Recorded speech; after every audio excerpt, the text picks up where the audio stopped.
Good evening, everyone, and welcome to the Chatham Select Board meeting of November 15th, 2022.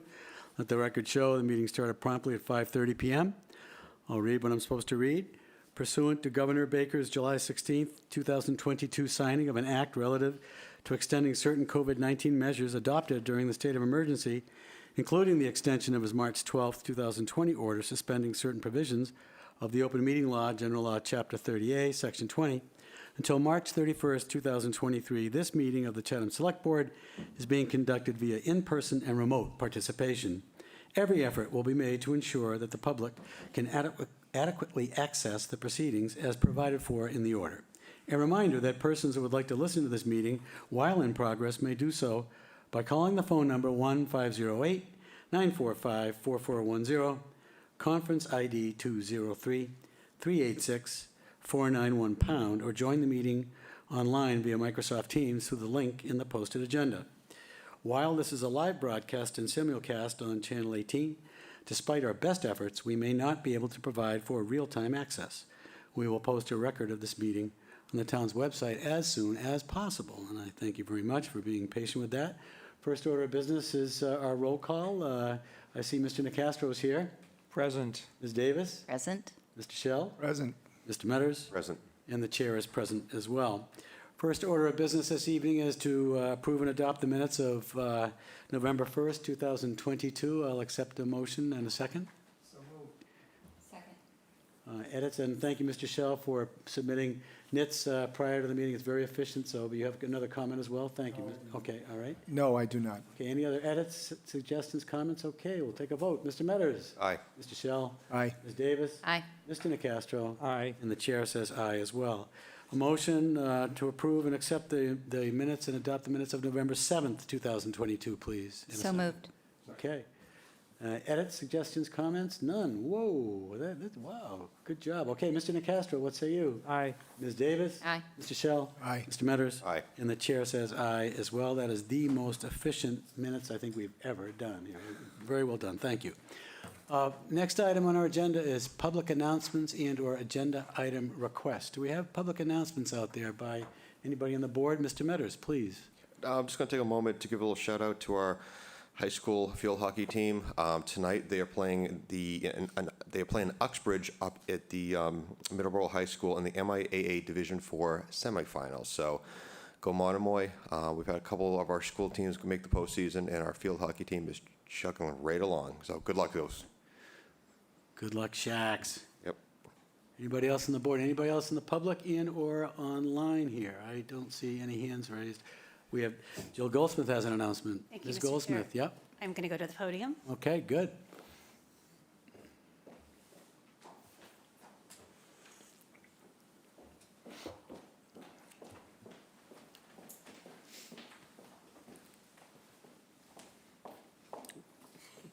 Thank you. Mr. Chair, members of the board and the public, I'm very pleased to appoint Deputy Fire Chief Justin Tavano as the Chatham Fire Chief effective December 1st, 2022. And in that capacity, he'll also serve as the town's Emergency Management Director. Justin has served the community as a member of the Fire EMS Department, added to the call force in 2004, and as a career firefighter EMT since 2006. He has served as Deputy Fire Chief since May 2020, following an internal promotional process, and as a Lieutenant EMT from September 2016 to May 2020. Justin may be best known in his assignment as a Public Education Coordinator since July 2013. He is well known to the community and has exceeded my expectations in his performance as Deputy Fire Chief. Now for some fun personal facts. Justin and his wife Holly are both multi-generational Cape Codders, having grown up in Harwich, where they currently reside. They have 2 children, both in the Monomoy Regional School System. In Justin's limited free time, he is a mentor to young student athletes, coaching numerous youth sports programs.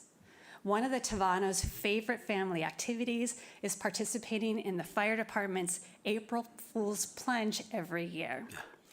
I'm very excited and proud to appoint Justin Tavano as Chatham's next fire chief. taking the helm from Chief Dave DePasquale, who officially retires on November 30th and has had a distinguished and very successful career with the town of Chatham. I know Fire Chief Tavano will do the same. Thank you.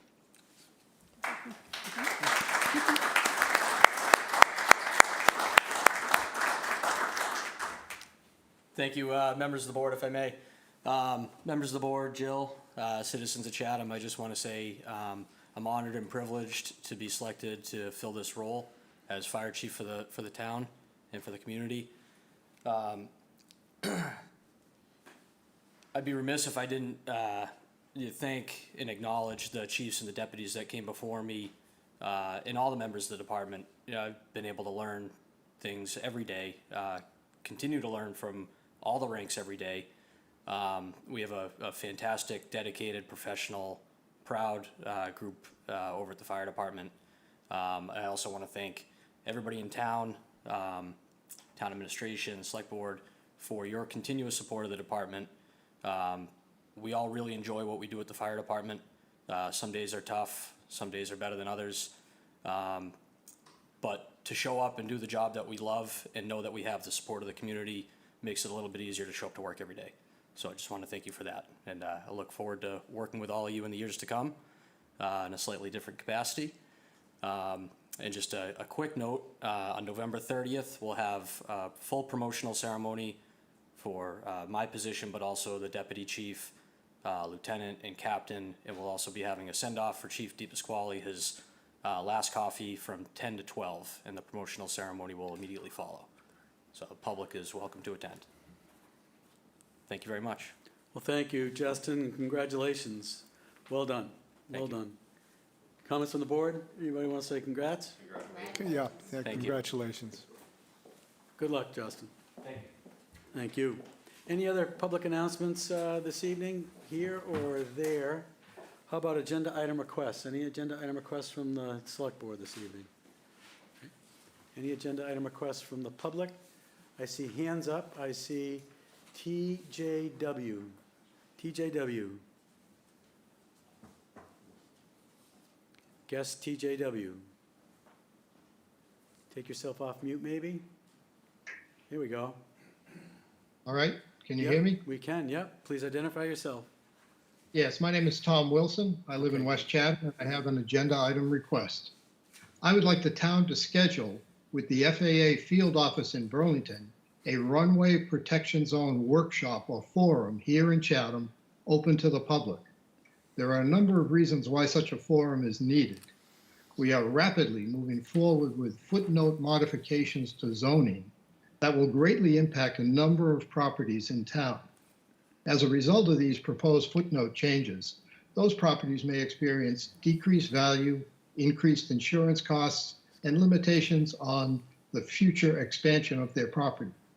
These are serious possibilities, and if in the future the RPZ is ever increased, many more properties would be affected by these footnote amendments. Having an FAA-led RPZ public forum would be of great value in clearly understanding the facts about runway protection zones and then evaluating all of our options before proceeding with footnote amendments. Thank you, Mr. Chair. Okay, thank you, Mr. Wilson. So noted. Mr. Strauss, it's probably a good idea to turn your camera off.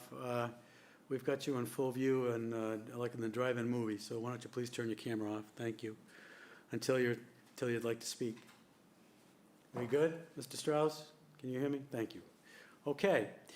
No other public announcements or agenda item requests? We will go on to a public hearing. Mr. Shell will read the note for the public hearing this evening on a consideration of an increase in a fee, a common victualer's license. Mr. Chair, I'm going to recuse myself since I'm one of the 30 licensees.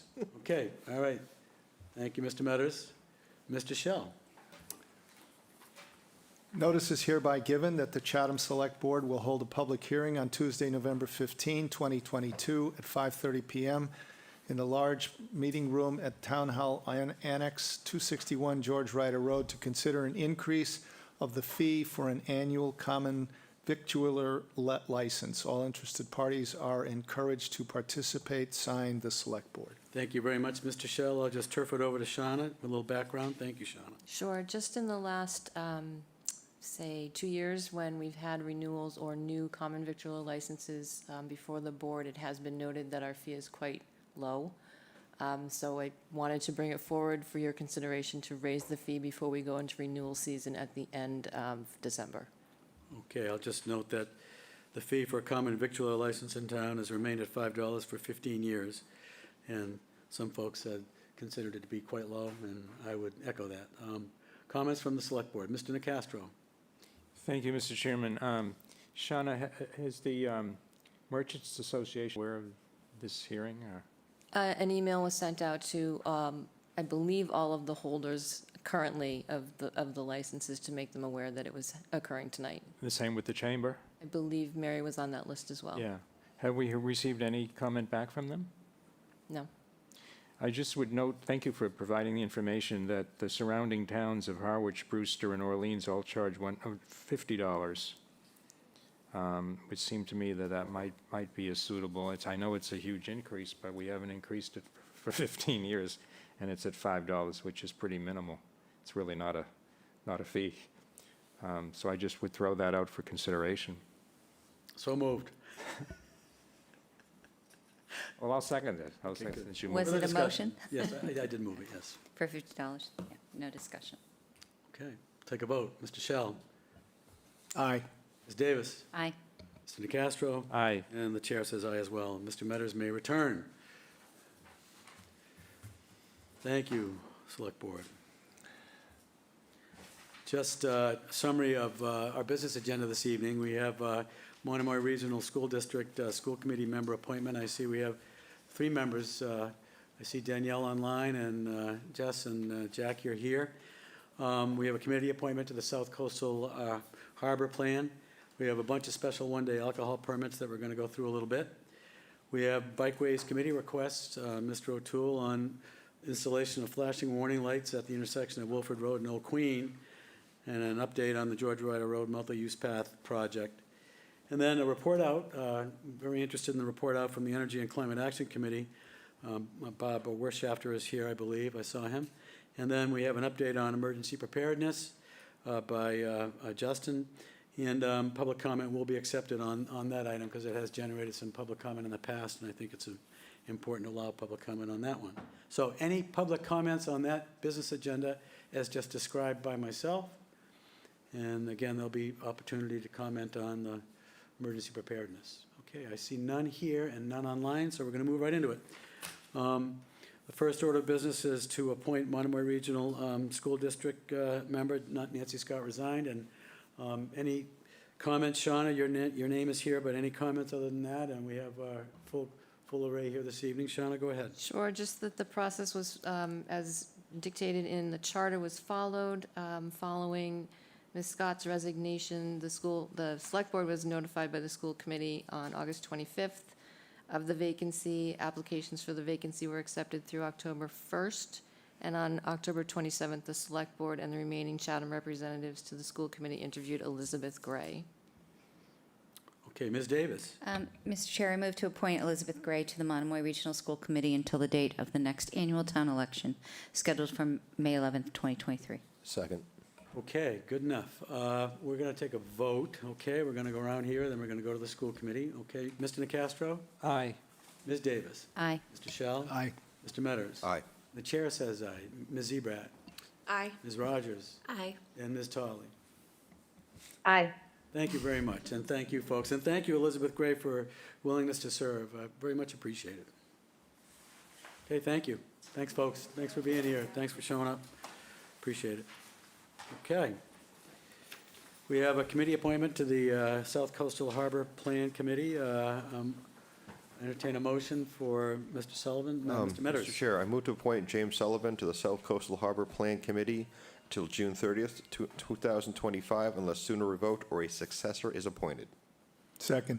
Okay. Any comments, edits, suggestions? Okay. Mr. Nacastro. Aye. Ms. Davis. Aye. Mr. Shell. Aye. Mr. Metters. Aye. And the chair says aye as well. Congratulations, Mr. Sullivan, and also congratulations to Ms. Gray and her willingness to serve on the school committee.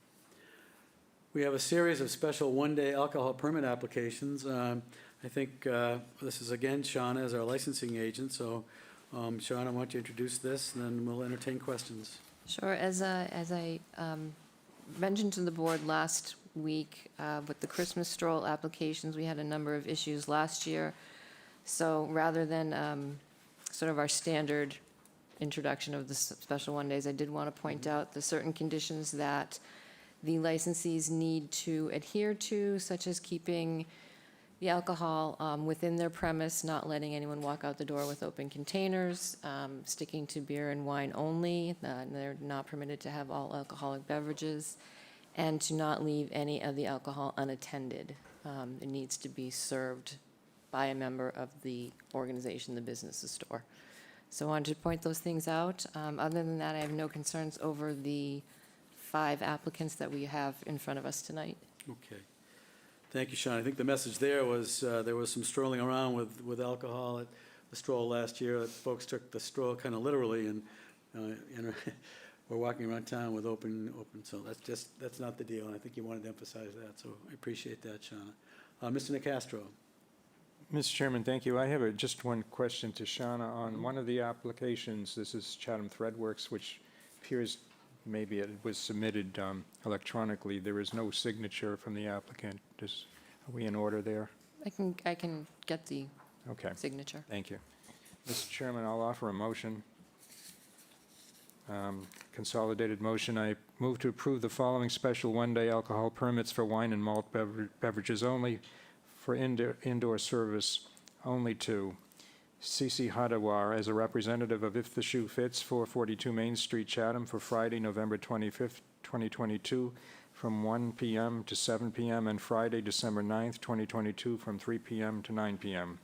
Paul Fox is a representative of Chatham Paint and Hardware, 624 Main Street, Chatham, for Friday, December 9th, 2022, from 5 p.m. to 8 p.m.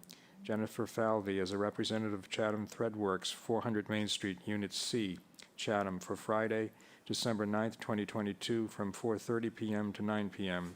Odin K. Smith as a representative of Odin K. Smith Artist Studio and Gallery, 895 Main Street, Chatham, for Friday, December 9th, 2022, from 4 p.m. to 7 p.m., and Melinda Hedrick as a representative of Chatham Interiors, Inc., 515 Main Street, Unit 2A, Chatham, for Saturday, December 10th, 2022, from 12 noon to 5 p.m. Thank you, Mr. Nicastro. Want a second? Second. Thank you, Ms. Davis. Any comments, edits, suggestions? Okay, Mr. Metters. Aye. Mr. Shell. Aye. Ms. Davis. Aye. Mr. Nicastro. Aye. And the chair says aye as well. Have fun and keep the alcohol in your facility, in your store, in your office. Thank you. Next item, consider Bikeways Committee request. John O'Toole, the chair of the Bikeways Committee, is here this evening with a couple requests and an update as well. Request and an update, and some interesting materials you sent out, John. You guys have been working hard. Thank you, Mr. Chairman. Yep.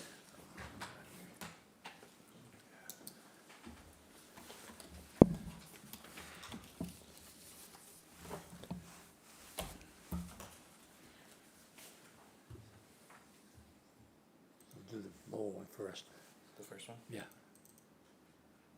Nope, yeah, sorry, the other folder. There you go. And just click on, for the moment, just click on slide 1. You'll be able to switch through these? Yeah. Okay. Great, thank you very much.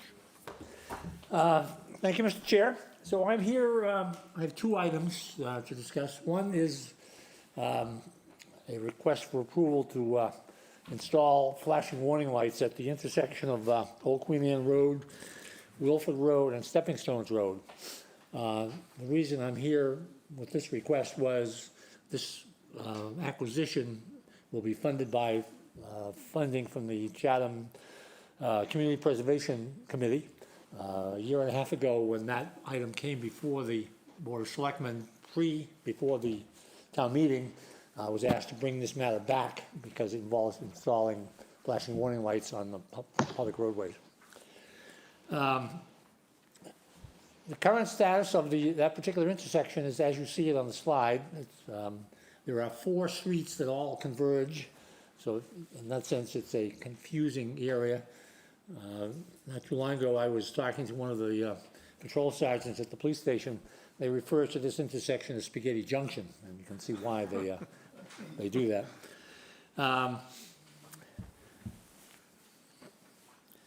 The purpose of this request is basically to improve safety for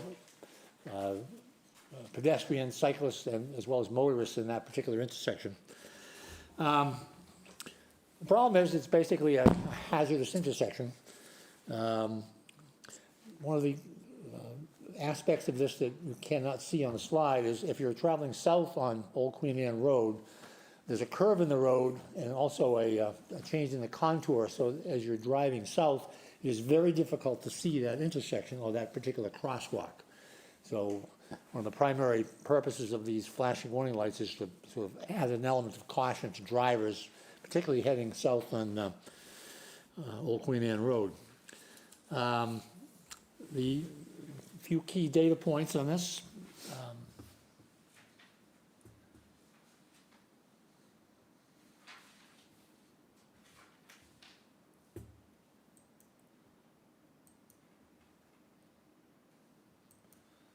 I'm unable to advance my slides, but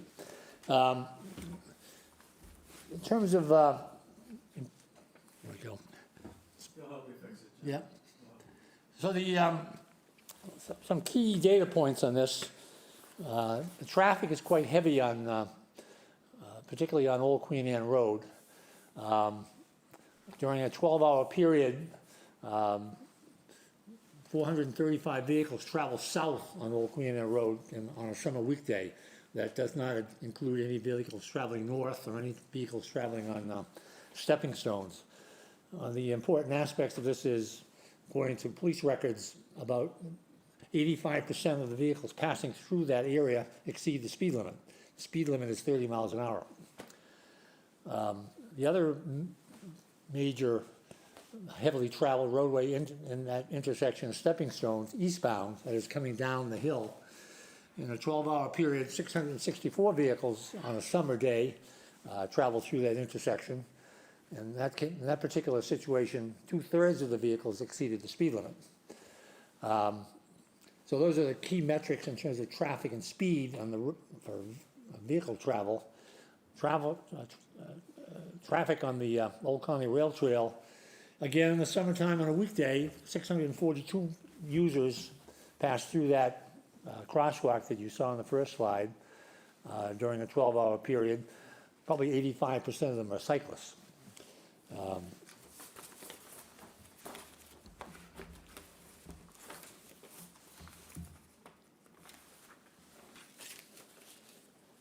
So when we were studying this particular intersection, we collaborated with Tom Temple at the DPW. We also had two individuals from the Cape Cod Commission Transportation Department come out and take a look at the intersection to suggest how they thought we might come at improving safety. The consensus among Tom Temple and the engineers from the Cape Cod Commission was that flashing warning lights would be a way to ameliorate the hazard in this particular intersection. So we then proceeded to approach and apply for funding from the Chatham, the Community Preservation Committee. They awarded the amount of $28,000 for the purchase of these devices. And what we're talking about is what's called a 3-pole configuration. Mark, if you could advance the slide to slide 3, thank you. So this would be the configuration in that intersection if the lights were installed. So basically, there'll be a flashing warning light here on this end of the crosswalk, basically addressing the traffic heading south. There'll be another flashing warning light over here aimed at stepping stones. Those are activated by sensors on the light poles. They can also be activated by a push button on the pole if for some reason somebody approached that crosswalk and the sensors didn't pick them up. The lights would be flashing yellow facing traffic. They would only be activated when the sensor picks them up or the button is activated. There's a red flashing light that is aimed at the folks on the Old Colony Rail Trail. There's a third pole on, further up Old Colony Road here. John, if you do us a favor, just stand by the mic and then just kind of describe what, just, because folks can't hear what you're saying. You have to be by the mic. Thank you. So the third pole is on the north side of the intersection on Old Queen Anne Road. That is simply a flashing yellow light that's activated when one of the other poles is also activated. This is aimed at the traffic coming south on Old Queen Anne Road, where there's a curve and a slope change that makes it difficult for the intersection to see, for drivers to see at the intersection. So that's the configuration, and I'm here to answer any questions you may have on this particular project. And John, what do you need from us tonight? And we'll have questions, but what, are you looking for a consensus opinion or support or? When I was here before, I think there was a need for an approval because Yes. it was an installation on the public roadway. Okay, Mr. Nacat, I think Shireen had her hand up. I'm sorry, Shireen, I didn't see you. Sorry. Ian saw you. I just, one question, John. What's the purpose of the two signs that are similar? It says trail crossing and then trail crossing. So You have to go back to the mic, sorry. the other aspect of this intersection that needs some improvement is just basic signage. There's some signage out there now. It's probably minimally adequate in the bikeway's opinion. So there's a need for some additional signage. That's something that the DPW can handle. They have a sign-making capability, so we're not here seeking approval for that necessarily, but that's to show what the additional signage should be once assuming that there's approval of the warning lights to make it. I guess my question, John, was what's the purpose for those duplicated signs? Are they just, it's just a rendering, it's not actually what will be there? It's an approximation. So there's a green sign that has an arrow pointing to the lower left. That really is guiding cyclists down Wilford Road. Because the Old Colony Rail Trail does traverse Wilford Road. Then there are other signs on the just north or to the upper side of the green sign, which is the upside down trail crossing and the upside down bicyclist. That's aimed at vehicles coming south on Old Queen Anne Road. And then the same issue would be down on the south side where there's just warning signs before they actually would see the flashing warning lights as the vehicles head north on Old Queen Anne Road. Thank you. Mr. DeCastro? Thank you. Thank you, John. Just a question or two. So when the light is activated, excuse me, it turns red? When the light is activated for vehicles, it flashes yellow, amber. Okay. It'll flash red for users of the Old Colony Rail Trail. Do they have to press a button? The sensors will detect cyclists, walkers, runners, and so Okay. forth, actually on the Old Colony Rail Trail. That will activate the lights. Okay. Then they deactivate once the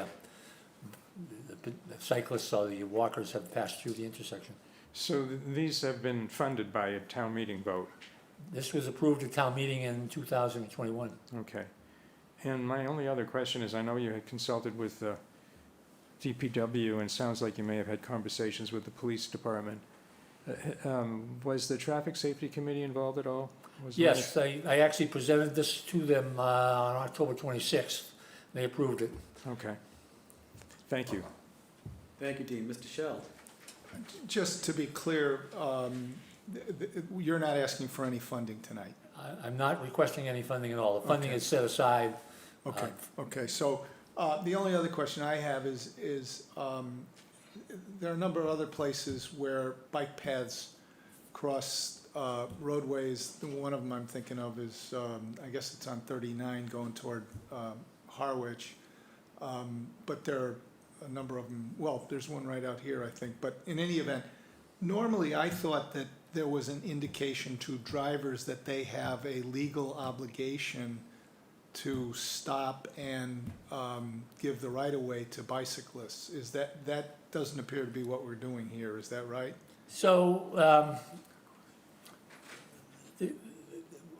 if one were to install flashing red lights indicating the driver should stop, that's a whole different arrangement that needs, I'm not sure what the approvals are for that. very unusual. I've never seen an intersection where there are flashing red lights for motorists. Flashing yellow light is a very common implementation, at least in Massachusetts. Okay, thank you. Just a couple questions, John. Are this system similar to what we have on 137? Yes, Okay. it may not be identical to 137. The lights have improved a little bit over the Okay. last couple of years, but functionally it will be the same kind of thing. And the bike trail comes down Wilford Road. I mean, that's part of the bike trail, if you will. Yes, it yeah, is. Okay. The signage we have on Sam Ryder Road, on that intersection that Mike was referencing, is very good. You know, it kind of tells you that, hey, you got to stop. If there's pedestrian and or cycling traffic here, you best stop, is what it says, basically. And I found it to be pretty effective. Now, my wife is excellent at stopping. I am not so much, but I mean, you kind of creep up to it and look both ways, and if there's nothing coming either way, you kind of go. But Julie's pretty religious about stopping. So I didn't know whether that was appropriate signage for this intersection as well, because this is pretty busy. But I think you killed it, to be honest with you, with the flashing lights. I think that's probably going to be adequate. But my comment was, long-winded one, was that the signage on Sam Ryder, I think, is pretty effective. I think it's pretty cautionary. It's pretty good. It's good to hear. Yep, good. All right, so we need a motion, I think, to express approval and acceptance of the plan. Mr. Shell? I would move approval of the proposal as submitted. Okay. Do we have a second? Okay, Mr. Metters? Aye. Mr. Shell? Aye. Ms. Davis? Aye. Mr. Nacastro? Aye. And the chair says aye as well. Thank you, John. You also have an update on the connectivity to the West Chatham rotaries and the bike trail going down George Ryder Road. Right. At this point, this is just an update in terms of what we're Update. doing. Yep. It's actually a continuation of a presentation I made about a year ago. But let me kind of give you a little bit of an overview as to what's going on the overall George Ryder Road project. If I can ask Mark to take that slide down and go to the other folder. Okay.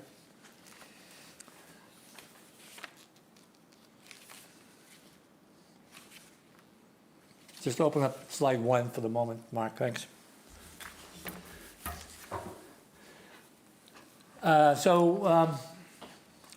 George Ryder Road we've all traveled up and down that road many, many times. It is a very busy road. It's a pretty narrow road. In the course of in-season, in the summertime, in addition to vehicles, there are lots of pedestrians, walkers, dog walkers, cyclists traveling on either side or both sides of George Ryder Road. And the roadway, or the shoulder of that roadway, is very narrow. And this is, the Bikeways Committee has been looking at this with the goal of improving the safety of this area now for a couple of years. Last year when I came, we were focused on what I'll call the northern section of George Ryder Road. That is from the southern entrance to the Old Colony Rail Trail down just below Nickerson's Nursery up to the airport, and then the northern entrance to the Old Colony Rail Trail is across the roadway from that. So when I was here last year, we were anticipating submitting a proposal to the state office called Mass Trails, which funds multi-use paths. We did. Mass Trails has a cost-sharing requirement, so we submitted a proposal to Mass Trails for $275,000, as well as a complementary proposal to Chatham Community Preservation Act for $90,000. We were awarded the Mass Trails grant as well as the Chatham CPC grant, so we have $365,000 for the detailed design and construction of the off-road multi-use path, literally up in the area of the airport, so let me leave that at that point. I'm focused on the funding at the moment. Last spring, after we had submitted this application for design and construction of the full northern leg of the George Ryder Road, Mass Trails announced the second grant application program. They apparently got an installment of funds from somewhere that they hadn't anticipated. So they opened up their application process. We submitted an application for the detailed design of the southern portion of the old multi-use path on George Ryder Road. Submitted an application for that. We submitted an application for $48,000 to Mass Trails. We went to the town for the cost-sharing portion of $12,000. So we were awarded the $48,000 and the $12,000, so we have $60,000 for the detailed design of the multi-use path in the southern portion of George Ryder Road. So we've raised $425,000 for both those projects thus far. That's in the bank, and work is underway, and I'll talk about that in a minute. So the missing portion of this is funding for the construction of the multi-use path on the south side of George Ryder Road. The estimate for construction is about $375,000. Our plan is to submit an application to Mass Trails for $300,000. We've submitted an application to the Community Preservation Committee for $75,000 to sum up to the $375,000. So that's the kind of the funding profile that we have on that particular project right now. A little bit of the background on this, and you may know this already. In 2021, Bikeways Committee went to the Community Preservation Committee for funding for a feasibility study, which the Community Preservation Committee awarded. The town hired HSH, the roadway consultant. They did a study, a very thorough study, looking at the feasibility of designing and constructing a multi-use path in the full length of George Ryder Road from the northern entrance to the Old Colony Rail Trail down to the new Mass DOT constructed multi-use trail at the intersection of 28 and George Ryder Road. They came back and they provided a 110-page report. It was very thorough. They identified a number of options. With respect to now I'm going to focus on the southern portion of the George Ryder Road project. And Mark, if you could advance the slides.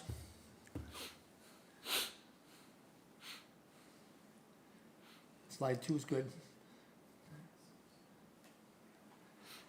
So some key information on George Ryder Road in general, as well as the Old Colony Rail Trail. Vehicle traffic, again, in season, the average daily volume of traffic is almost 3,200 vehicles. And that's going both ways. The peak hour volume is between 11 and noon.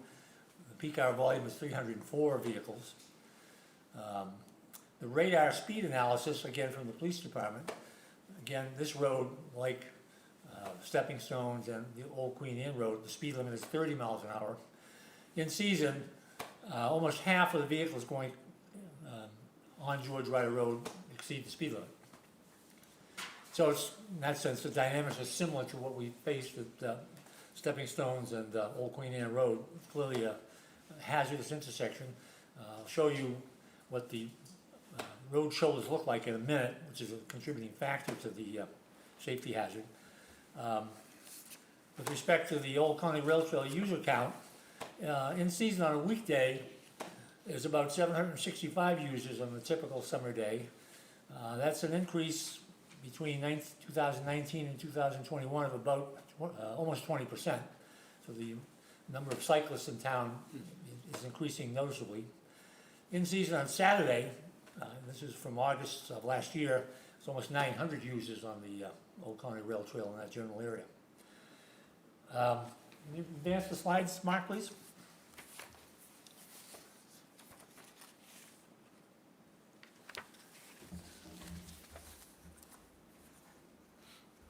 So this adds a little color to what it's like to walk on the southern portion of George Ryder Road in the area that we're talking about.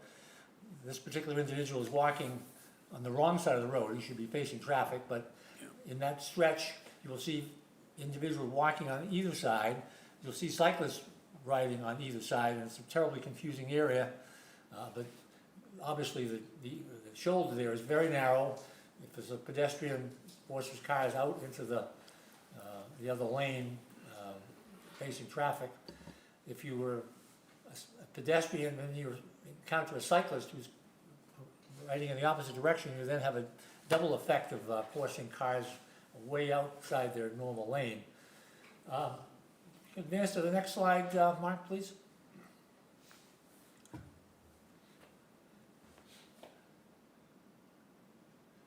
So this is an example of what it's like for a cyclist. Again, very narrow shoulder. Even traveling in the shoulder, it forces automobiles to travel into the opposing lane.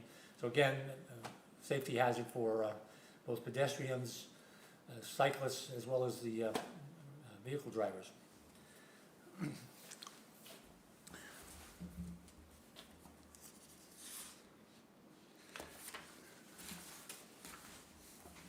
So in terms of the status of the work, I mentioned that we have $425,000 that has been awarded to the town. Excuse me.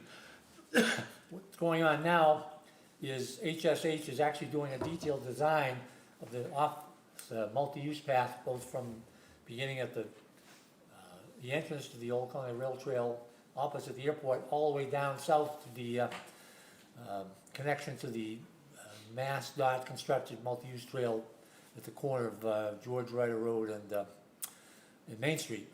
They tell me will be completed, the design will be completed in probably February. After that, they'll roll into a construction packaging and bidding process. HSH is deeply involved in that and is handling a lot of the public outreach and coordination on that particular part of the project.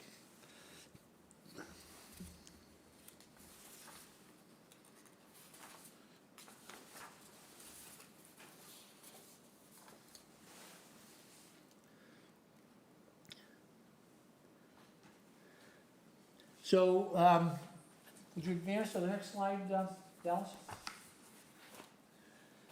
So assuming that we are able to obtain funding, this is a cross-section of what the roadway would look like. The roadway, the asphalt portion of the roadway is about 10.5 feet wide on either lane, so 21 feet across. There is the town has a 40-foot right-of-way that underlies that, so there's some room on either side for the town to do what it chooses to do within that 40-foot right-of-way. On the right side, you'll see where there's an 8-foot shared use path, which is the multi-use path that we're talking about designing and constructing.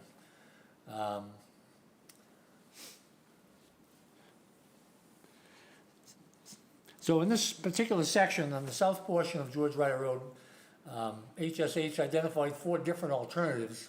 They recommended simply put a multi-use path immediately adjacent to George Ryder Road. The Bikeways Committee concurred with that, and that was the most cost-effective approach to addressing this particular problem. So that's the path that we're on. So the advantage of the developing or constructing a multi-use path on the south portion of George Ryder Road, it kind of gets all of the non-vehicle users off of the roadway and onto a separate multi-use path. It funnels all those users on a 2-way multi-use path, and there's a small berm between the 8-foot shared use path and the roadway. It's 10 or 12 inches high. It's made out of asphalt to kind of discourage either cyclists and walkers to cross into the roadway or for cars to sort of veer into the multi-use path, but not a huge barrier. The other advantage to it is, it will interconnect the existing Old Colony Rail Trail with the new Mass Dot constructed multi-use path in West Chatham to kind of create an integrated multi-use path system in town. And fundamentally, it will improve the safety aspect of this for walkers, pedestrians, cyclists, and so forth as well. So let me advance to slide 6, Mark, please.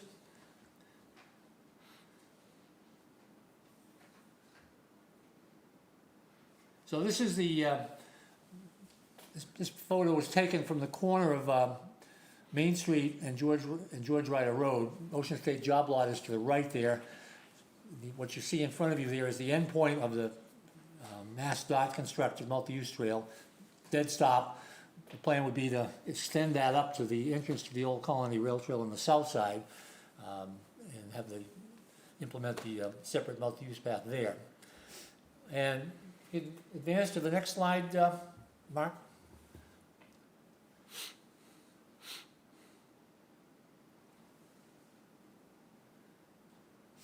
So this is an aerial view of what the construction would look like. It's the end of George Ryder Road. Ocean State Job Lot is at the lower edge.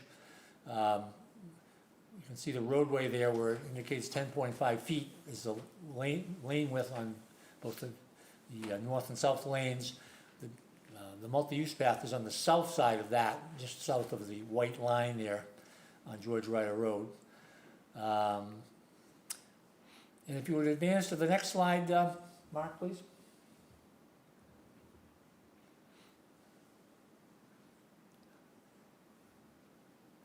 So the multi-use path would then extend up.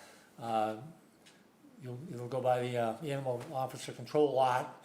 There's some undeveloped land there beyond that, and then the entrance to the southern entrance to the Old Colony Rail Trail is to the far right there, where there's a sort of a dark splotch there below the George Ryder Road, which is where it would intersect with the existing Old Colony Rail Trail. So that's the plan for moving forward from the Bikeways Committee's perspective, and happy to answer any questions on this project. Yeah, thank you, John, and, good job with the presentation. And what's exciting to me is it ties in the Route 28, the Rotary area, West Chatham, right into that bike path. And really, that was the vision all along, and I think this completes it. So right now, you're sort of planning on getting $300,000 from Mass Trails, you think? Or what do you think the odds are of getting that funding? So I feel pretty comfortable with that. Okay. And the reason I say that is when we submitted the application for the detailed design of that portion of the trail back in April, the fact that they awarded that to the tune of $60,000 or $48,000 says to me that they looked with favor on this particular Right. project. So, Right. I mean, it's a competitive grant program, so I can't Yeah. say much more than that, but, But we're also relying on $75K from CPC as well. right. Yeah, So okay. that application is in, and they'll be Yeah. considering that here in due course. Super, well, thank you very much. Questions from the Select Board? Comments? Okay. All right, well, thank you very much for the update. Good job. Looks great. It looks great. Looks safe, smart. Hope we get the money. Okay. Next item on our agenda is our update from our Energy and Climate Action Committee.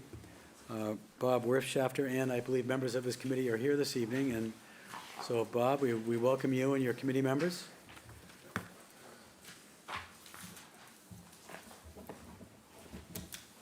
Good evening, I'm Bob Wirtschafter. I'm the Chair of the Energy and Climate Action Committee, and with me are Jerry Stahl and Sarah Griscom. So, Welcome. thank you. You guys can. All right, you sit down. So, I'm coming back because we promised that we would continually come to you and report our progress that we're making as a new board committee with, well, it's existing board committee with greater charge. And we have already given you the speech on the risks and threats from sea level rise and storm surge in Chatham and the $3 billion worth of damage that the Cape Cod Commission has projected for just those two things over the next 70 years. We promised you when we came the last time that we would build a roadmap to guide the town. And this presentation is basically going to present the immediate steps for Chatham to do right now and what we're scoping out for longer term challenges and parts of the roadmap that the town is going to need to develop over the next couple of years. So when we reported the last time, we reported all the bad news about the damage, and And the recent climate events, there's a couple things going on that actually have made it more pressing, more real, and in some ways maybe encouraging. I don't know. But the recent climate, the drought, the hurricanes, has put this on everybody's radar. We sit right on the ocean, and we can only look at the damage that was done in Florida and say to ourselves that someday that's going to happen to us. But we've gotten some recent funding, and there is an awful lot of federal and state funding that's available for the town to work in mitigating and adaptation for these issues. We have a lot of people studying things. There's some new good tools for looking at how to look at these issues. There's some new experiments in how to deal with resiliency. And we have what I believe is a great body of expertise in this town. Of the in-house staff is incredible. The local volunteers that we have on our committee and in town are professionals who spent their entire lives dealing with these issues. So that is the encouraging thing, I think, for us to deal with this situation. So we had 6 areas of attention. The 3 in the bold are the 3 that I'm going to present tonight because we've come to some understanding on those 3. We're still working through the bottom 3. They're going to take a little bit more time and perhaps they have a little less priority. So the first one is the salt marshes. We came to you, we put this at the top of our list because salt marshes are so important to the town, to its economy, to its survival. The salt marshes are our protection. There are how we make our livings with fish and seafood and shellfish, and they give us a certain level of resilience, but we're going to need to adapt new changes to these to protect these salt marshes, and this is what I'm here to talk to you about. So what do we need to do for immediate action? What we decided was, if you look at this map here on the left, this is a projection for 2030 with perhaps 1 foot of sea level rise, and you can begin to see that a lot of the virtually all of our salt marshes are in jeopardy with just a 1 foot sea level rise. So we're looking at that and saying, well, where do we start? And one of the first things we came up with the guidance from Jerry was to figure out where the priorities are, do an analysis of where the salt marshes, if the water rises, where will the salt marshes migrate to? Where are there areas in salt marshes that do not have an opportunity to migrate? And plot that all out. So we put together a grant proposal to CPA. It's been submitted, and we're hoping that we can do with funding and come back to you in 6 months. And what that will tell us is what the priorities are for particular plots of land that we need to buy, because that's where the migration will go. And if it becomes private ownership and somebody builds on that, we lose our opportunity for a migration path. We're also going to identify sites where we need to do other remedies. So that's our first area of report for you. We also want to begin to hold public information sessions to talk to the people about this issue, get a bigger awareness of where the issues are, what kinds of opportunities are for the public to help.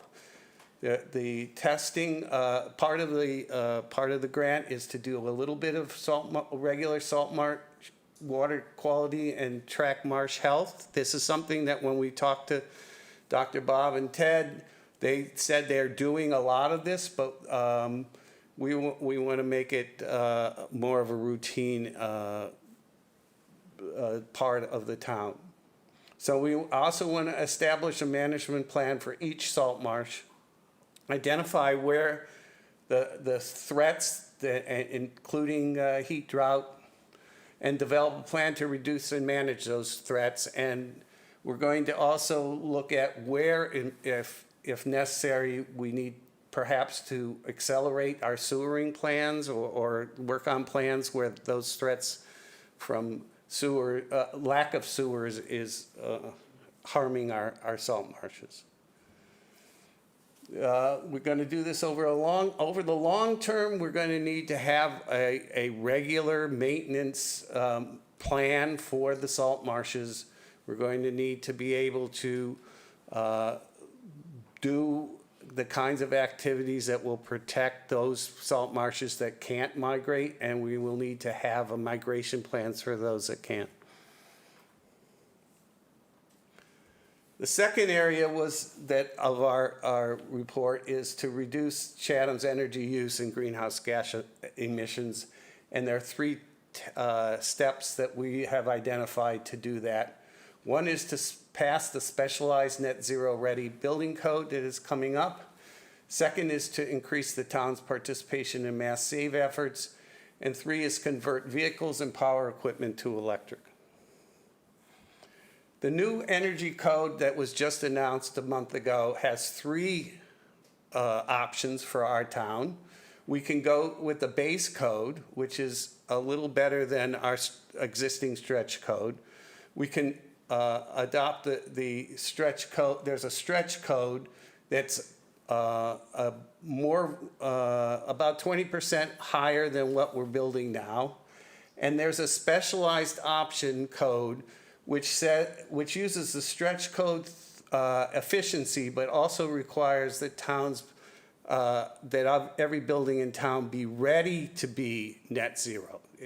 So that they have to put in the wiring and things like that so that they're ready to be net zero. They don't have to be all electric at this time. If we do nothing as a town, we're automatically going to be in the stretch code. So that's really good. We just need to make sure that we don't vote to go back to the base code. But what I want to do, and what the town wants, what the Energy Committee wants us to do, is to vote in the town meeting in 2023 to adopt the specialized opt-in code. So let me tell you a little bit about this code. All new buildings and new additions must meet the stretch code requirement. That's what will happen right now if we do nothing. And if we go for the specialized opt-in code, they would have to do one of these three things. They could be a net zero energy building right now. In other words, they can build a house that has enough solar on it that it essentially doesn't use any of the energy from outside of the solar that it produces. The second is it could be all electric. And the third is it could be net zero.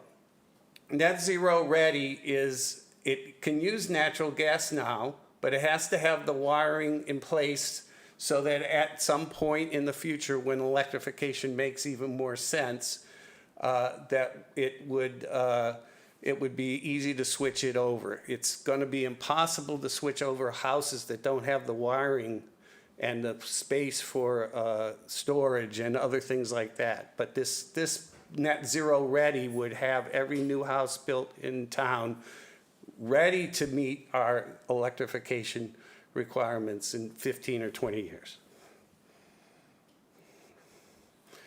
The EAC is requesting that you, the select board, co-sponsor an article that we're going to be submitting for the town meeting in 2023 to accept the municipal opt-in specialized code.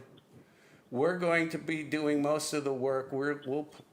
I'll come back to you in a month or two when the paperwork is all ready and submit the warrant, and I will explain how it works, and I'll have information on why even the most stringent of these options is still cost effective to everybody that's building a house or building a business. And that's the most important thing. Over the lifetime of any of these, anything that's built will be, you'll be saving money if you do these, if we do these things. We'll be saving money for the individuals, and we'll be moving ourselves into much closer to the kinds of climate change action that we need. In addition to the specialized code, there's 4 other actions that the Energy and Climate Action Committee has deemed are really important. One is to really continue to make use of the Cape Light Compact and Cape and Vineyard Electric Cooperative programs that we've taken advantage of in our municipal buildings. The second is to work with the Water Department and other town committees. We got this idea from Dr. Bob to help promote the mass save audits. We still remain one of the least active towns in the state in terms of participating in mass save. We had an effort this summer to go to the residents meeting, the summer residents meeting, and try to promote this program to those people. And it turns out that the people that go to summer resident meeting are already pretty aware of mass save. It's all the other 95% of the summer residents who don't go to that. So we needed to find another way to promote the program to people who are not here much of the time. And we decided that either the water bills or the tax bills, putting information in those was something that we could do at a very low cost and hopefully get the cooperation of the town to do that. We're also begun working with Chatham Public Works to convert power equipment. We've had demonstrations with the cemetery and the Public Works people on power equipment that is electric driven, and they were pretty impressed, and I'm hoping over the next year that they'll begin to purchase that equipment. And then finally, if you remember, we passed a town bylaw, is it bylaw or regulation that the town needs to consider electric vehicles in all their purchases. Well, it turns out that they haven't really been buying any electric vehicles because every time they need an electric vehicle, they need a new car, they need it right away because, you can't order electric vehicles the next day. So we are going to work with the town to try and come up with a strategy for anticipating the next cars that are needed and the next trucks so that we can begin to actually do what that regulation had asked the town to do. We've begun to work as a committee with the members of the Conservation Committee to talk about redoing the bylaws and regulations that support sustainability. We have a list of very non-complementary bylaws, and I have conversations every now and then with Janet Williams where, why did you guys do that? Well, our bylaw doesn't let us do that, and our bylaw doesn't let us do that. So we're working with the town, with the state, to come up with a set of bylaws that will address climate action and protective measures. We're going to hopefully revise those and protect the most vulnerable and critical areas in the town. We want to, we have a need to begin to model and sea rise, and we've talked a lot about which sea rise model we should use. The state is beginning to come to some agreement about what levels we should be using in our planning. And we are working with that, and at some point we'll come back to you and ask you to make that the official model for all these discussions, because if somebody's using one model and somebody else is using another, it's gonna make it more difficult to coordinate our efforts. And finally, we're looking at all the regulations in town, stormwater, Board of Health, and trying to see how those regulations could be revised to make them better to address climate action. We have our other three, just to go over them: communicate and educate the Chatham citizens. We hope to have some seminars and other actions over the next 6 months to begin to work on that. We have a couple people working on protection of groundwater quality. I mean, the sea level rise is going to impede some of our sewers, some of our septic systems. It could be pretty disastrous if we don't take care of that. And then we want to work to optimize our transportation infrastructure. That includes getting EV charging stations, but also better ways to deal with traffic and lower the congestion in town and maybe the amount of driving that is done. And the bike path is a great idea.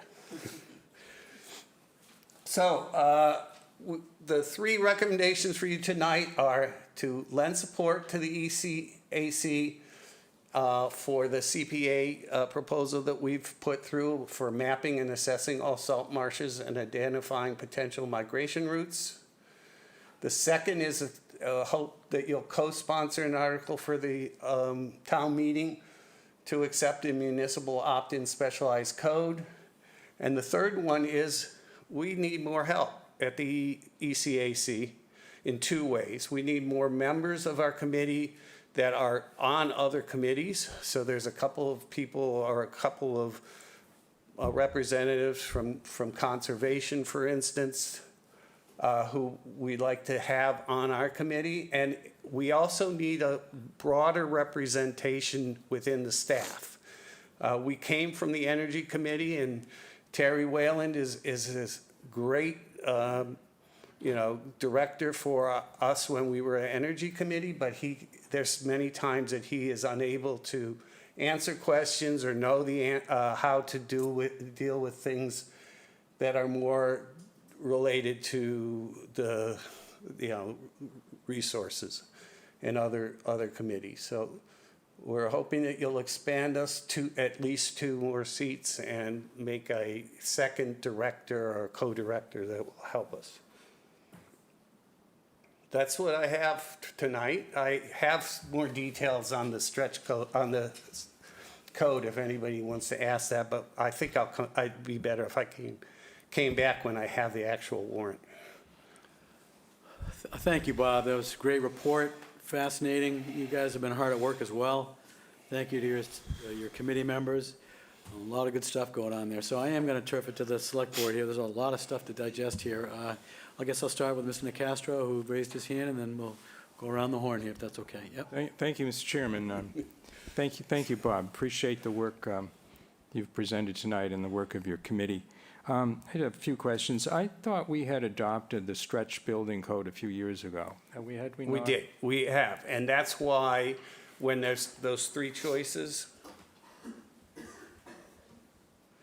we don't, if we do nothing, we don't have to vote for the stretch code. We are a stretch code community.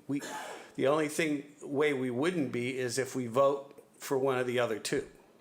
Okay. And pass it. And so, we're in the middle column now. We're in the middle column now. It's a good step by the state it's one of the most aggressive improvements in code that I've had in my 40 years of dealing with code. So it's really, there's nothing wrong with the stretch code, but we really shouldn't be building houses that can't be sustainable in the long run. They're here for 60 years. We need to make sure that they're going to help us. I think when we adopted it, if I remember right, we actually had a copy of the code submitted to us for review in advance. I think we did. Yes. So I think before, if you're asking us to support, and you're going to come back to us, I guess, with a warrant article, I certainly would like to see the opt-in code before I would, vote on it. I want to ask a question, though, about the long-range plan for new buildings and existing homes, where someone is adding an addition, how does that work under the opt-in code? Is it the addition that's subject to the? On any of these, any addition is subject to the code. So if you build an addition now, you have to build it at stretch code. Okay. So if I could just sort of focus in on a residence that has a pre-existing, might even be a recently installed heating system that is gas-fired or oil-fired, is it the long-range plan that that would ultimately be replaced by a heat pump system, or? Yeah, the goals of the state and are to be fully electric, get rid of gas heating in the next 40 years or 50 years.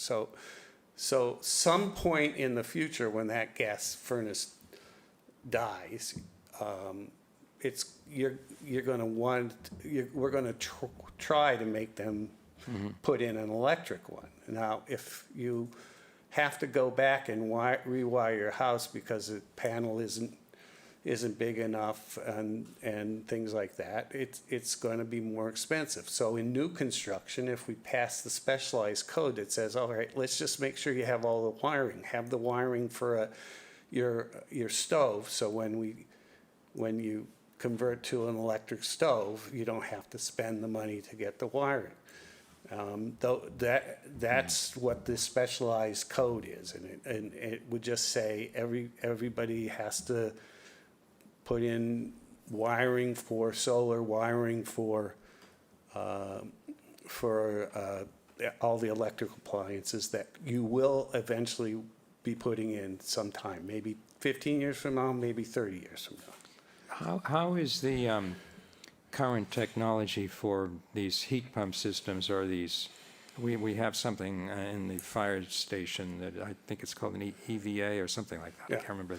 So this, I speak as someone who had heat pumps years ago, and they were not designed for the Northeast. No, now the heat pumps, and this is what I spend all day working on, our heat pumps and electrification. And I mean, there were people who wanted us to make not a specialized opt-in zero-ready code, but the code would be all electric, and that would be the requirement.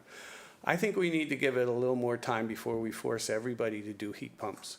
But heat pumps do make a lot of sense in a very well-insulated home. They will take you all the way down to the coldest temperatures if your house isn't leaking a whole lot of energy in the first place. So it has to go the two have to go together. So in new construction, heat pumps probably are a great solution for virtually everybody in this area. The move to all electric for heat pumps in some of the leaky houses that we have, I'm not proposing that at this time. Okay. So, if I don't have any other questions other than I just want to reiterate, I'd like to see when you come back before you come back to us, to get an opportunity to review that document. The material is just being developed by DOER, and when it's ready, I will make sure that. I did have one other question. Do we know what where other communities are in this process, particularly on the Cape, but not necessarily limited to the Cape? The Cape, I mean, I think that there's a number of communities that are also looking at specialized opt-in code and pushing it this year. Some probably will wait until the year after to pass it, but I was trying to get an organized Cape-wide movement, because if everybody has to build that way, then nobody can say, well, I can do it cheaper somewhere else. I'm just going to build my house cheaper now, even though it's going to cost me more over the lifetime of my house. I will go and build it cheaper somewhere else. Well, thank you again. Thanks to your committee for its work. I appreciated the first item on salt marshes, because I remember when we interviewed Jerry, that was his specialty. So it's nice that it's found a place in your report. Thank you, Mr. Chairman. You bet, Mr. DeCastro. Ms. Davis? Thank you, Mr. Chair, and thanks for all the good work you guys are doing. I really appreciate it. So on the salt marsh preservation, I was really fascinated by, some of the conversations we were having during Jerry's interview.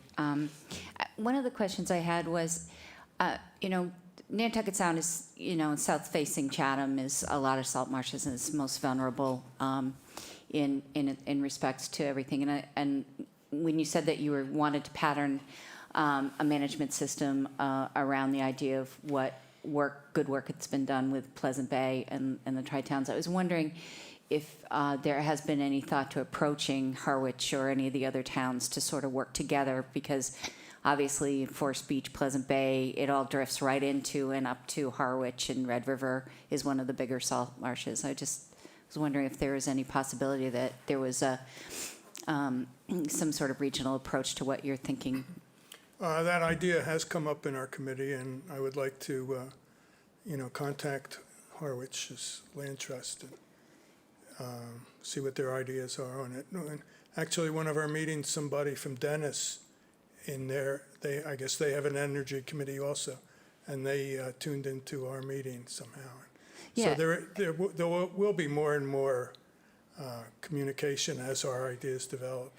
Yeah, Definitely. it would be ideal if people would look at Nantucket Sound like they look at Pleasant Bay. It just would really speak a lot to some of the good work that can be done along Yeah, that I mean, area. you can see in this map here that along the bottom is Nantucket Sound, and that's almost entirely salt marshes along there. And those are the other picture that we had. This one here shows all of the beaches gone in 7 years. 7 years is barely enough time for us to start doing something starting today. There may not be much we can do but in addition to all the beaches that, that attract visitors here being gone in 7, and not being replaced by other beaches, just gone. In addition, there's a lot of houses in that big black area there. Yeah. Houses now on Cranberry Lane and Cockle Cove and so on that are going to be gone. So this is a very serious threat, and it's not just sea level rise, which is relatively slow these days, but this map takes into account storms and surges and all those building on top of each other. Mm-hmm. So something like happened in Florida, I noticed on the news report, they said there were undertows that washed away the sand under houses that they had never expected and hadn't had in previous storms. So this kind of mapping models all that.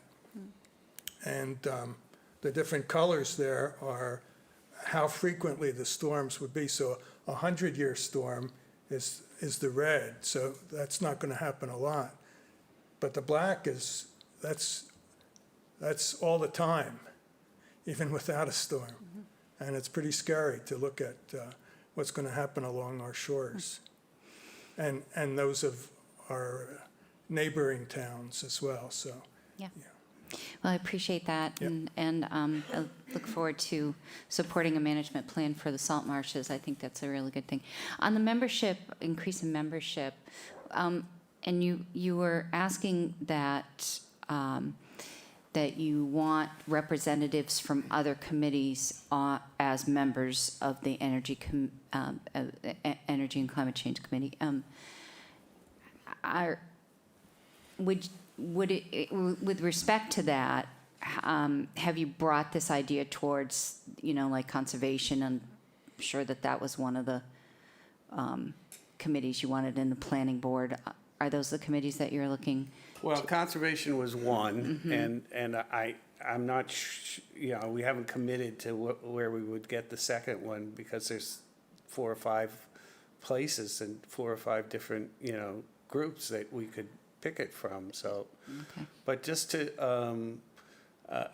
get a broader representation on our committee and have more perspective on and be able to take what we do back to these committees is really important, so. Yeah, I'm thinking of, and I'm not naysaying, I'm just thinking of conservation and what, they have such scope of work that they're working on, and have a couple meetings a month for themselves, and a lot of research, vast knowledge that they're bringing towards the conversation, obviously. I was just wondering if you'd be amenable to maybe working groups or project-driven Yeah. committee involvement. Yeah, and one of I didn't mention the planning, which would obviously be a important one to have, because we already have that. And I recognize how much work being on two committees are, especially as each of them, when an energy committee was just doing the energy, it wasn't hard to juggle all this, but it is a lot of work. But I don't know what else we should be working as hard for in trying to deal with what this community has to deal with over the next 20 years. So I agree. I That and think housing. I think there are enough committed people who are doing it maybe in volunteer now that it could be a little more organized, and that's what I think our committee is bringing, is a little bit more coordination amongst all the people who are interested in these topics. Great. All right. Well, thank you for that explanation. Thank you. Thank you, Ms. Davis. Mr. Shell. Yeah, thank you very much to all of you. I don't really have much other than strong endorsement for what you're doing. I would say a couple. First of all, the idea of expanding the committee just makes intuitive sense. Whether the expansion comes from other committees, which I understand the logic of, or from talented people elsewhere in the community who can actually shoulder some of the load, I guess I would suggest that you at least give some thought to that. As you well know, and I certainly know, this is we've all said it's existential, it's massive, it's going to be costly. I think as you develop plans and as you move forward, it would be helpful to have an eye on the process of building consensus in the community as the reality. I mean, I've heard you say, for example, that it'll be a bit of a surprise when people figure out that they can't have generators anymore. I know that's down the road, but these are the kinds of things that the community's not only going to have to be educated to, but also have it explained in a way that brings them on board, as opposed to resisting or pushing it down the road further. And I think that's something that you want to be thinking about as you go forward. I would also echo Ms. Davis' comment offhand about housing being of equal priority for this community as well as for the Cape. I've heard it said by people who are working in that area that we do have an opportunity perhaps to be at a kind of a laboratory that actually is at the forefront of development, not only in the climate area, but in the housing area. And as we move forward with our housing efforts, incorporating forward thinking on climate is an opportunity I hope you would also be taking into account.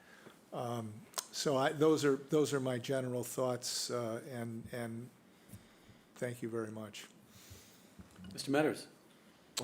Thank you, Bob, for the presentation. Don't really have too many questions. I think my colleagues have covered most everything.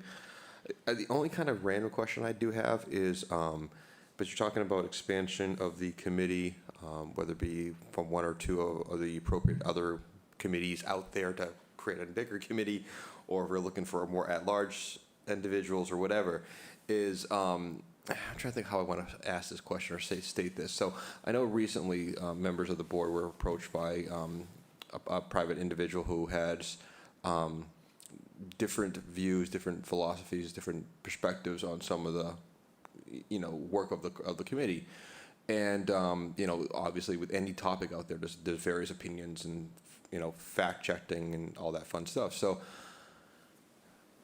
do you have any comments on how you would address the different opinions that may be out there, because we're going to be talking on, some heavy stuff for the community moving forward in the next 10, 15, 20 years. How do you factor that element into the conversations, into the educational component, into the outreach? Because, there are people with different opinions out there that will be coming forward, and any thoughts on how do you address that? Well, I really believe the communication component of our 6 points is where we need to deal with that most, because there are opinions and there are scientific facts and studies, and we need to be clear that people can say what they want, but we really need to be doing what the science says here. And I see a very broad and extensive education program going forward in trying to discuss and letting people have all the they want in a debate about whether this is an issue or not. I'm happy to have a debate on the TV in which we go over some of these issues and have people discuss and bring their facts to the table when they're discussing these things, and that, to me, that's how we should be dealing with it, and let the people hear the issues and become more educated. Great, thank you. Yeah, to that last point, Bob, that would be part and parcel of increasing communication and education. I think that may be one way to go about it. It might be a very useful and very efficient way to go about it. I certainly endorse those 3 items you have on the screen right now.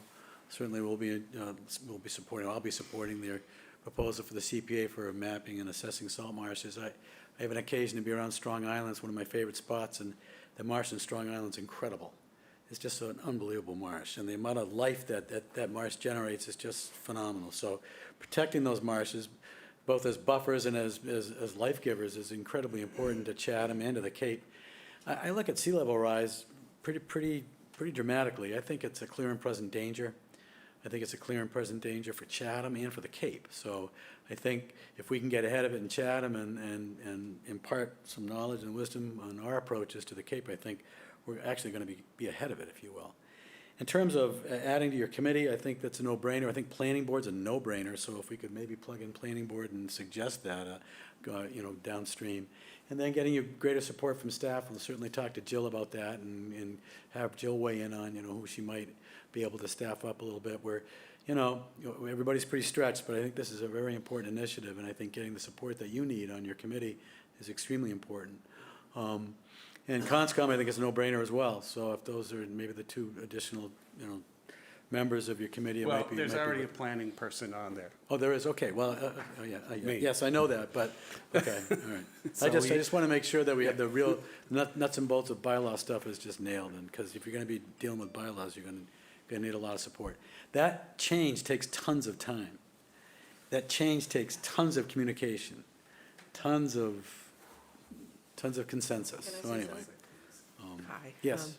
Thank you. Please. I just wanted to mention that we've been looking at other towns and their plans, and both of the islands, Nantucket and Martha's Vineyard, have put together some extremely well-done plans. Some have been expensive and had outside people come in, but Martha's Vineyard has done it in-house, and a lot of it was, carefully planning out the outreach and the listening sessions and information. Yep. That was huge. It was a huge effort, and it went hand in hand with getting any of the, taking action in any way, all was linked up with outreach. So we're looking at some of those other plans, and we're putting together a timeline, because that's what we need. We need some sort of timeline and coordinate all these things that we're going to try to do. Super, it sounds great. Thank Well, you you. guys have done a great job thus far. I won't wax on here, but I really am impressed. The opting in for the more specialized energy code, I echo. I'm just we got to get a hold of it and take a look at it and see what's involved. That's going to take a lot of outreach, that's going to take a lot of communication, that's going to take a lot of consensus as well. But anyway, more to come. Great job, really, really appreciate it. You All guys, right, you've so we'll be you've done back a lot of work. Yeah. sooner than 3 months, because I'll be back for the opt-in, so I'll see Yeah, you in a super. in a Thank you. month Thank or you, so. Bob. All Thank you to your team, to your staff. Thank you very much. Awesome job. Okay. Next, we have an update on emergency preparedness, personal care site, community organization involvement with respect to those two issues. We have Justin Tavano and our emergency gentleman. Case. Welcome. Thank you. Just going to get our slideshow up here. Well, I was almost there. These guys are taking control on me, though. Our emergency gentleman is also known as KZ, I believe. Excuse me, KZ. Yes. Welcome. So me again, Justin Tavano from the fire department. I have KZ, John Kondratowicz here, our emergency manager, also with me tonight. Originally wasn't able to make it, but was able to rearrange his schedule and join me. So thanks, KZ, for being here. Members of the board, thank you for giving us the opportunity to stand before you again and present some of these important emergency management updates. It's been a little under a year since we did this virtually before last winter. So good to get together again and just kind of bring everybody up to speed on where things stand.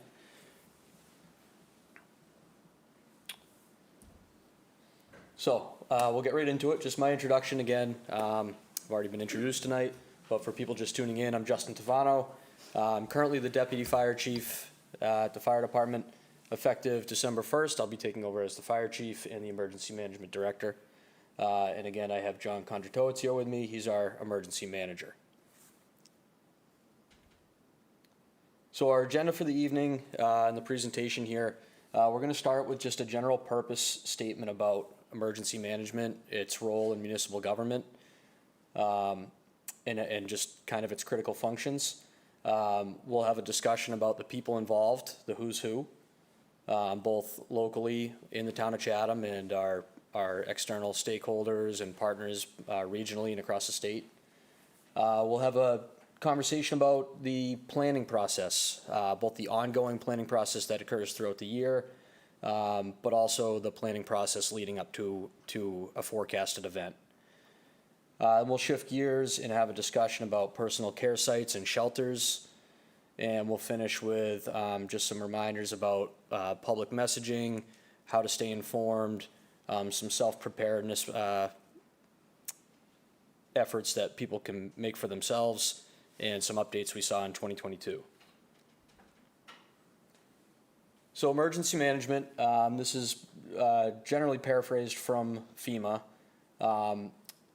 Its purpose is to protect communities by coordinating and integrating all activities necessary to build, sustain, and improve the capability to mitigate against, prepare for, respond to, and recover from threatened or actual natural disasters, acts of terrorism, or other man-made disasters. So when we work in emergency management, planning is key. If we plan in advance, then we'll be prepared. If we're prepared, then we can manage an incident. So that's kind of as we fall into our battle rhythm throughout the year, we always keep those things in mind. It all comes down to planning.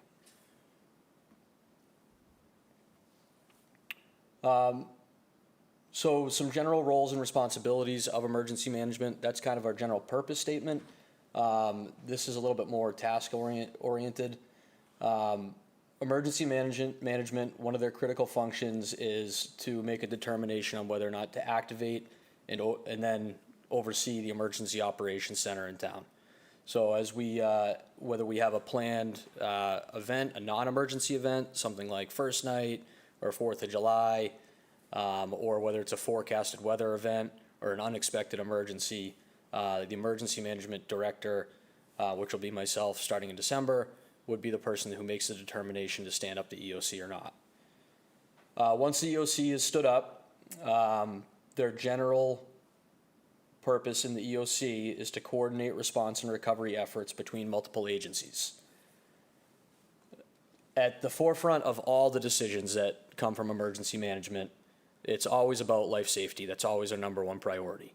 So focusing on life safety, operationally, the EOC would be responsible for requesting additional resources if all of our internal resources are overwhelmed.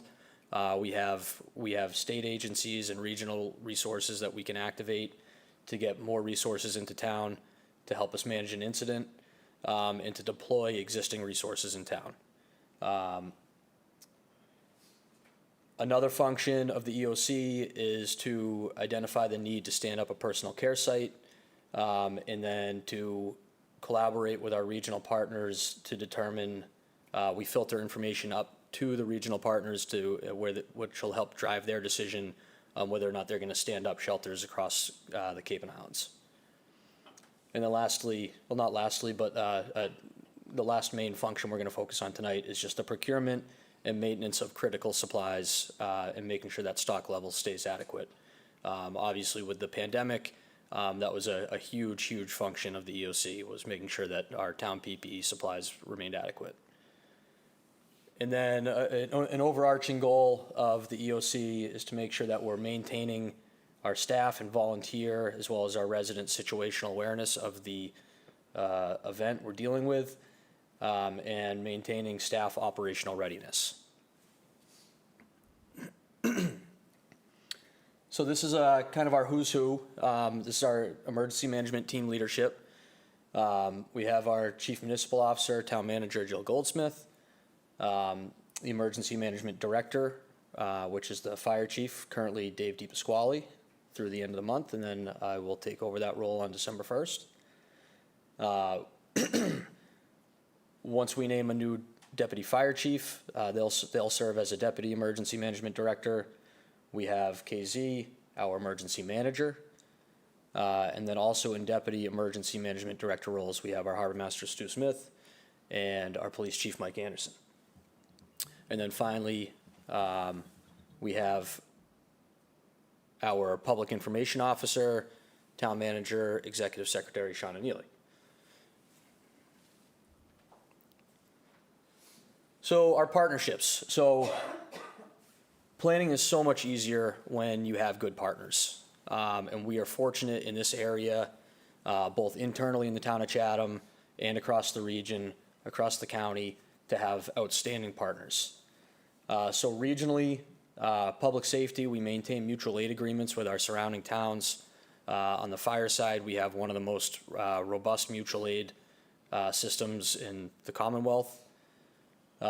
We have our Brewster, Orleans, Chatham, and Harwich Community Emergency Response Team, our Box CERT, which some of you are familiar with, which are just, it's a fantastic organization, group of people who just put so much effort into supporting our operations. We have the Barnstable County Regional Emergency Planning Committee, the REPC. And so the REPC is a coalition of everything from public safety to Department of Public Works, public health, healthcare, military, you name it, throw it in the kitchen sink, they're probably part of the REPC. They meet monthly and they host presentations on disaster management, as well as hosting discussions on establishing more effective pre-planning within your own personal municipality, but also ways that they can support each municipality on a county level. So the REPC is the coalition that's responsible for standing up what we refer to as the County Multi-Agency Coordination Center, the MAC, which is essentially the county level EOC. With the state, we have partnerships with MEMA and the Department of Fire Services. If we declare a major event, we have, and a lot of this can be done, it's coordinated through the Barnstable County MAC. If we need additional resources, both those agencies have just a tremendous amount of resources available that's at our disposal. Just anecdotally, last winter, when the fire department generator went down in the blizzard, a quick phone call to the MAC at 4 o'clock in the morning, and they were able to to get us a temporary generator within an hour. So it's having those partnerships in advance and having that be part of our planning process throughout the year. When you run into some of these situations that you can't really predict, it really helps things be seamless. And then we have our public-private partnerships. We have ongoing conversations with hotels and motels in the area. This is a practice that's been going on since I started here at the fire department. When it's not as much of a widespread event, if we have an isolated event, maybe power was taken down in a single neighborhood, and we might have a vulnerable citizen that lives in one of those neighborhoods. We've always worked with local hotels to make sure that we have a place for those people to go. So when there's no regional shelter stood up, we have a place to put those people. We have partnerships with our nursing homes, so Broadreach. They were a tremendous help to us throughout the pandemic, whether it be with PPE or testing. Bill Bogdanovich has also offered he's offered up their vehicles to help transport people if need be. So it's just another resource we can reach out to. And then our Red Cross and our AmeriCorps volunteers, our primary engagement with them, they primarily are our people who staff the regional shelters. But also the Red Cross does assist in more isolated incidents if we have a displaced resident in helping find them temporary shelter. And then lastly, our utility companies. We have at least monthly, if not weekly, conversations with our utility reps. Our community representative, Ronique Goldstein from Eversource, is constantly touching base with us. We have her on speed dial essentially, and can get actually in touch with a person when we need to, which is very helpful. The utility companies, so Eversource, as we start working through an event, they scale what they make available to us based on the complexity of the incident.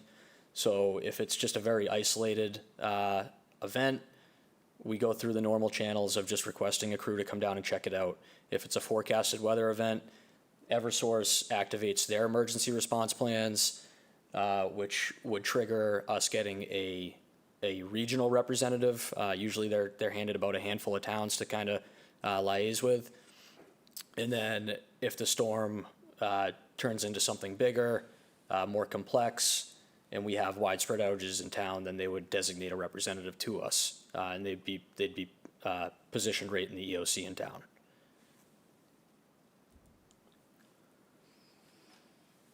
So moving into kind of our plans, our official documents we have, our policies, our procedures, and what the planning process looks like. So I think a lot of different people have said this quote: plan your work for today and every day, then work your plan, or some variation of it. I'll give credit to Margaret Thatcher tonight for it. But it's something that I try to live by, and that I know KZ tries to live by, is we're constantly planning, we're constantly looking ahead. Thought it was mine. I thought I had a new ringer I didn't know about. So our CEMP is our comprehensive emergency management plan. That's our kind of our Bible for town when it comes to emergency management. It is, just to kind of give it a good description for folks who aren't aware of what the CEMP is, it's an all hazards plan developed to address the natural and human caused hazards that threaten a community. We have our continuity of operations plan, which is currently in draft form. A continuity of operations plan is a framework to ensure continued operation of mission essential functions when an internal or external emergency impacts an agency's facilities, systems, personnel, and or operations. And we have our hazards mitigation plan. The current version of that is from 2018. It needs to be updated in the upcoming year. KZ worked on a grant to get that funded. We're waiting to hear back on that.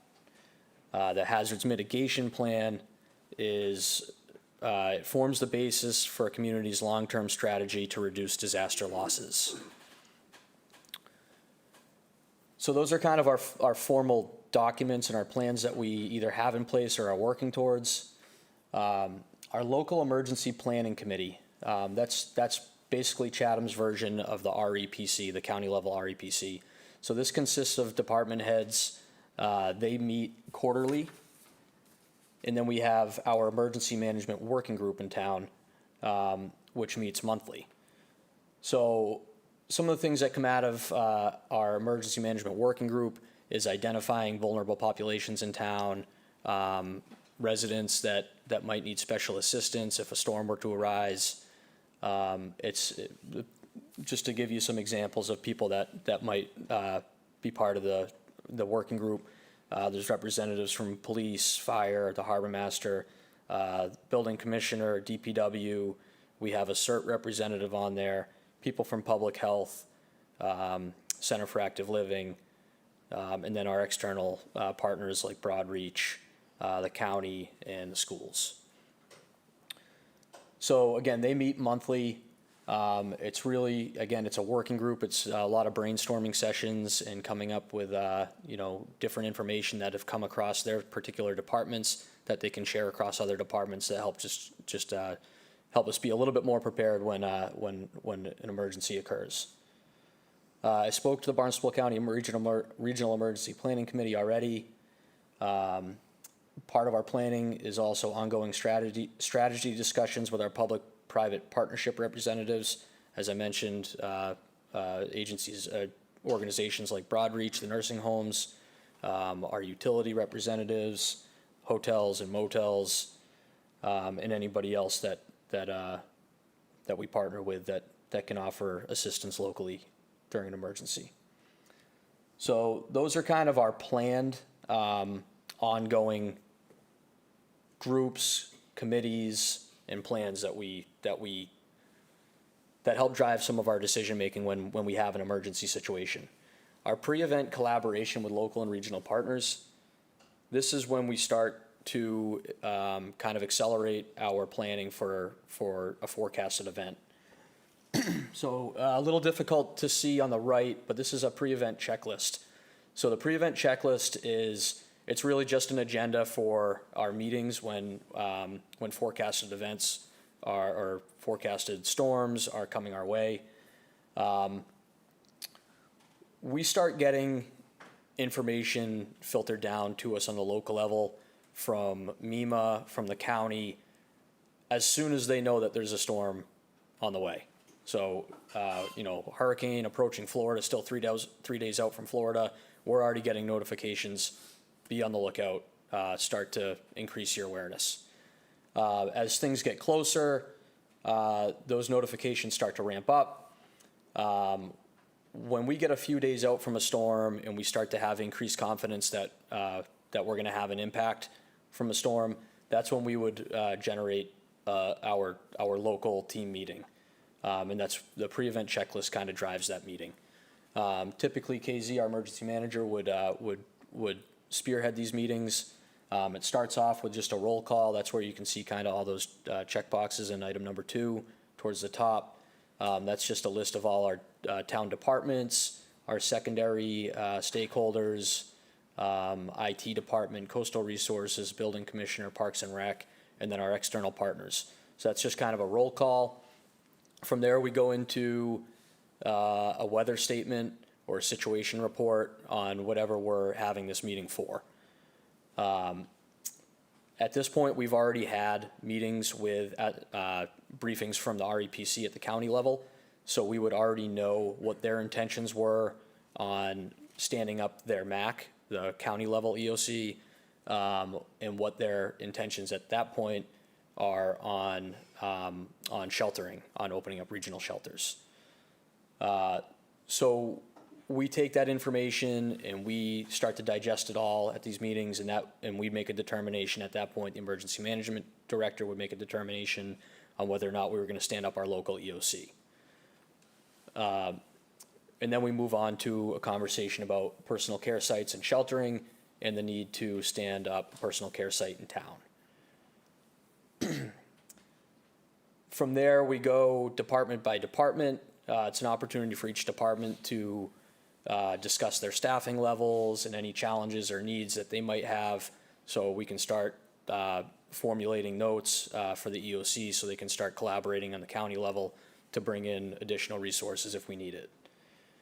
And then finally, we just do a quick briefing on the status of the generators in town. It's important to note that all of our critical infrastructure buildings in town, all of our municipal buildings are operating on generators at this point. But if it's a major storm event, obviously we want to focus on the fire department, the police department, the DPW building, which has our fuel pumps for our emergency response vehicles, and then, of course, the community center, which would be our personal care site. So we just do a quick operational status brief on those and what the fuel levels are if they're not on natural gas. So this type of meeting, a few days out, might just be a one a day as the confidence in a storm hitting us and having a major impact gets higher. We would ramp up to probably 2 a day, 1 in the morning and 1 in the afternoon, as more information starts to come in. So I just want to shift gears now towards conversation about personal care sites and sheltering. I'm going to just skip by this slide because this is just this lists the personal care sites and then a local initiated overnight shelter and the local initiated regional shelter. The next 3 slides are just a zoomed in version on each one. So a personal care site is our most basic type of shelter. A personal care site, some of the driving influences in deciding to stand up a personal care site, if you look all the way to the left, those are our activation conditions. We'd be looking at extreme changes in the environment, so extreme heat or cold, and temporary loss of utilities to the public. So typically for us, that's going to be a widespread power outage. The types of functions and services that a personal care site provide, it's essentially a warming and cooling station with the ability for people to charge their devices, come in, get warm. If the need arises, we'd have the ability to provide some basic nourishment. And some of the required capabilities at a personal care site, the facility has to be ADA compliant. And we need to be able to provide, we need to have a mechanism to provide for functional needs, support services. So what functional needs are, these could be physical, sensory, mental health, and cognitive and or intellectual disabilities. They could be mobility concerns, or as the state recognizes late stage pregnancy as a functional need that could require support services. So we need to have some sort of mechanism of offering assistance to those people, whether it's durable medical equipment, such as wheelchairs, walkers, or we have to be able to have the ability to make these people who otherwise might not be able to operate independently to be able to be at these sites. So in staffing these sites, it's really important that the people that are going to be there have some sort of training. It's not as simple as just taking somebody and just putting them in and saying, you can go and sit there and just leave the door open, let people come and go as they please. The types of people that typically would be coming to a personal care site are people who are usually in one of our vulnerable demographics, and they usually have more needs than the average citizen.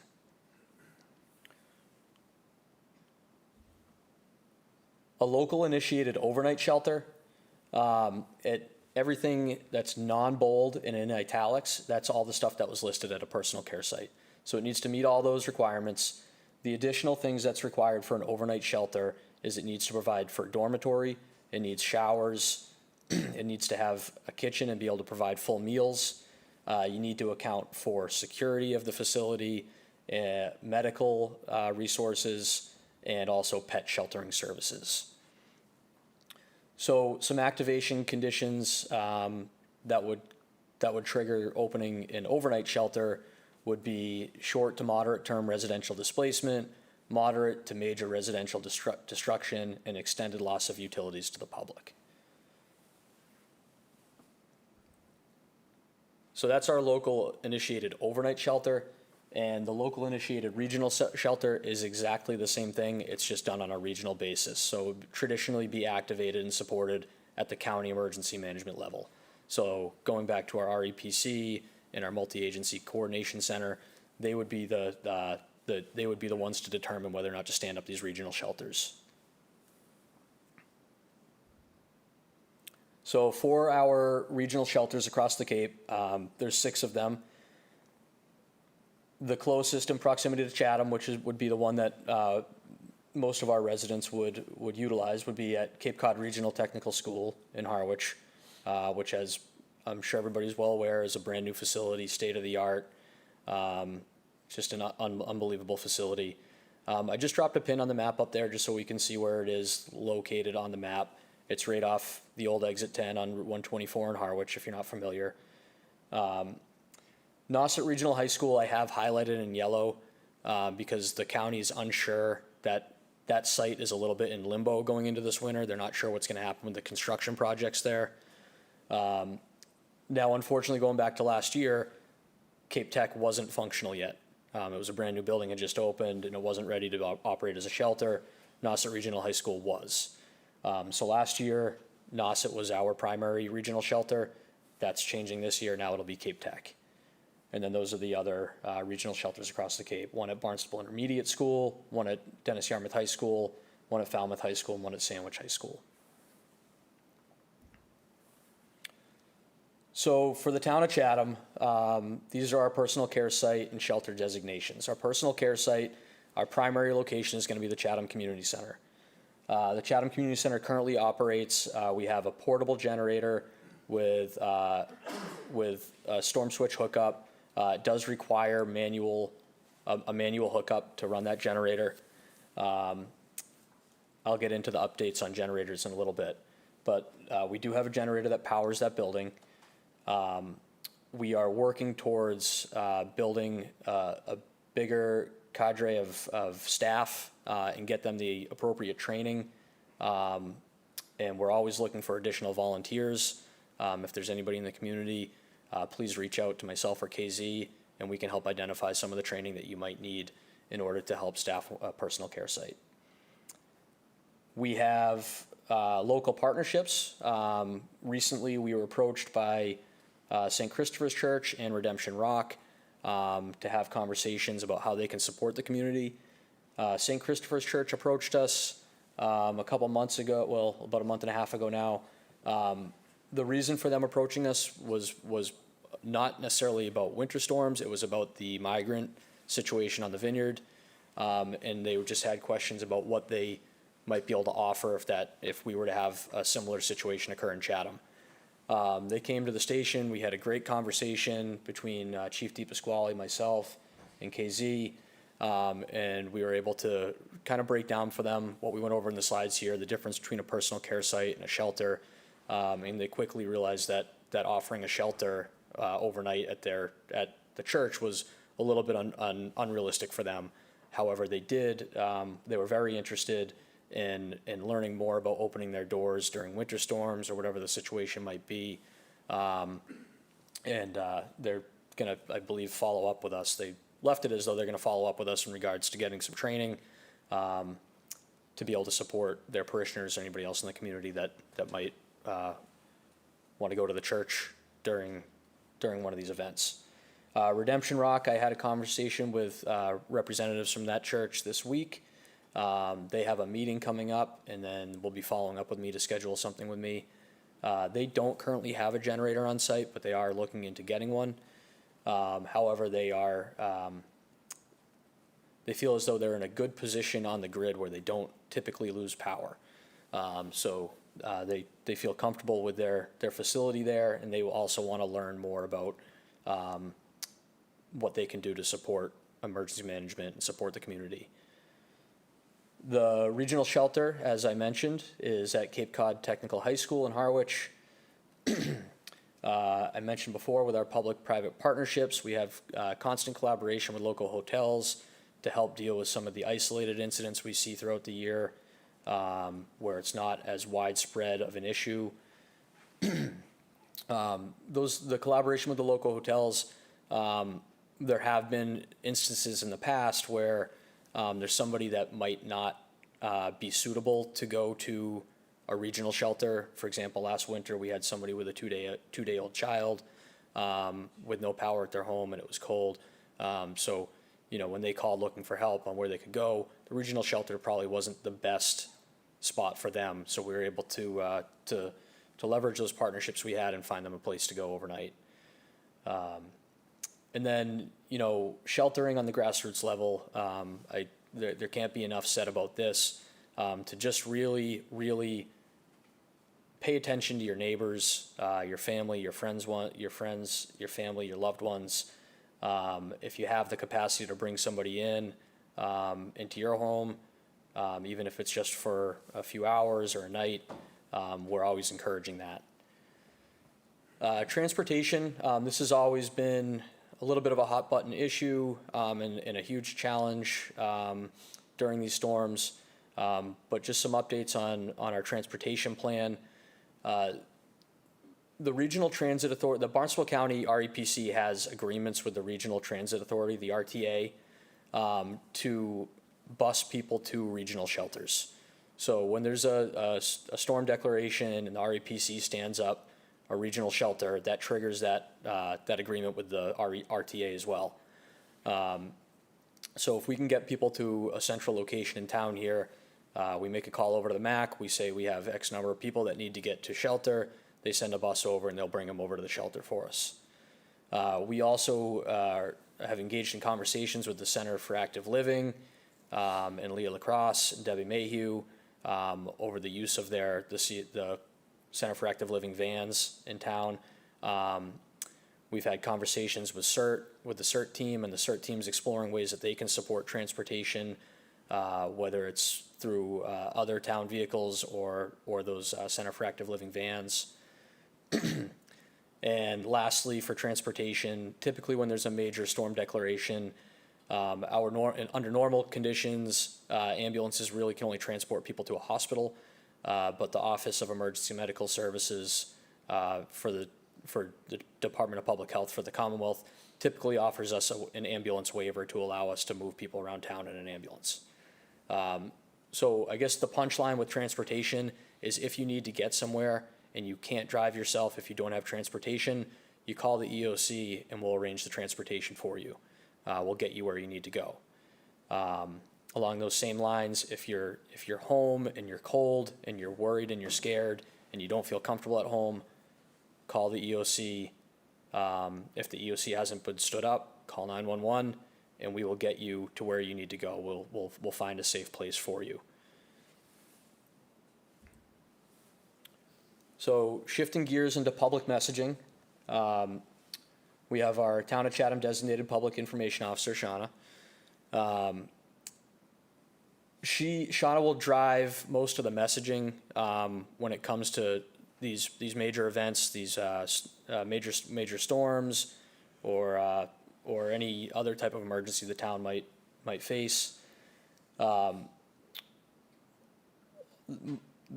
police department, the fire department, the town of Chatham, we all have our own social media pages. We all manage our own pages. If it's a fire department specific message, that's something we put out.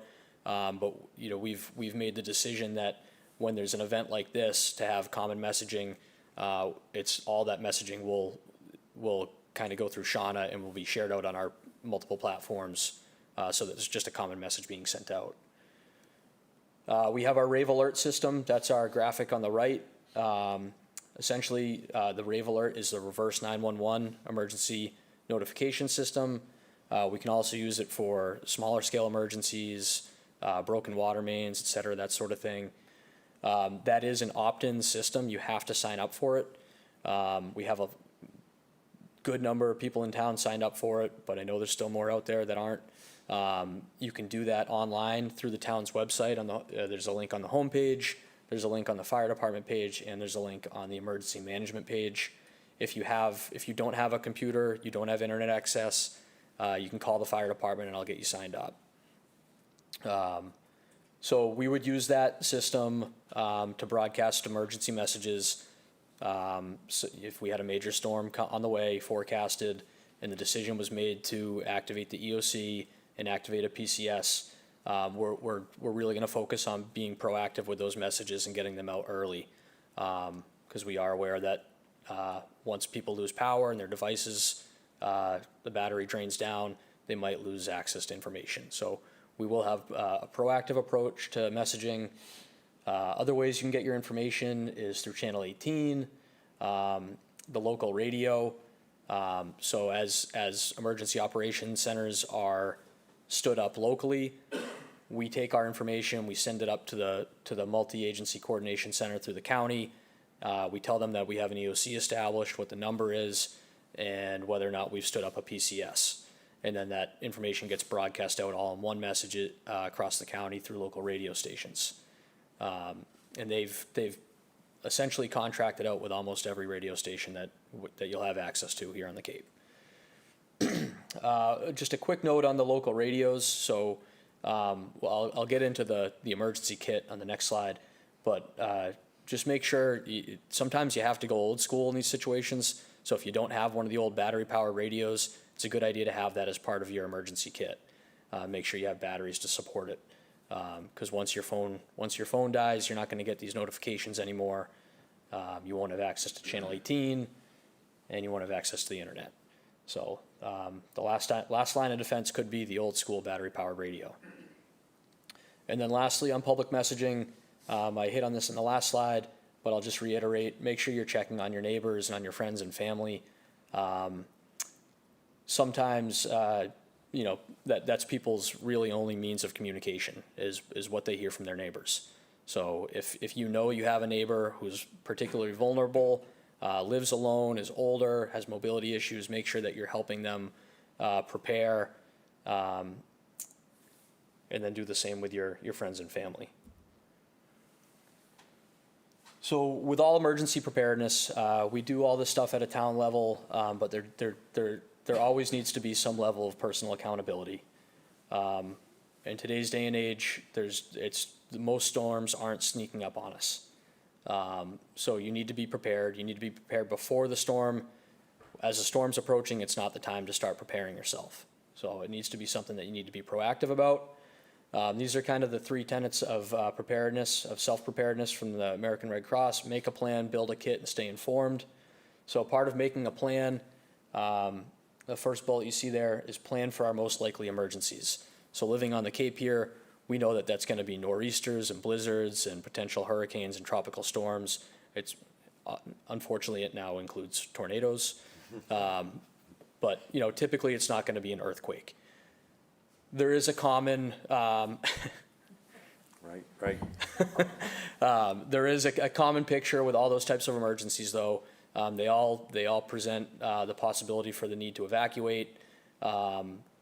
So make sure that you're planned for the likely emergencies we might see here. Plan what to do in case you get separated from your family. So if you do have to evacuate in a hurry, maybe you weren't home when a tornado hit, and you got separated from your family, make sure that you have a plan in place. So that might include knowing that you're both going to call a common family member who lives not in the area, so you can both check in through a different resource.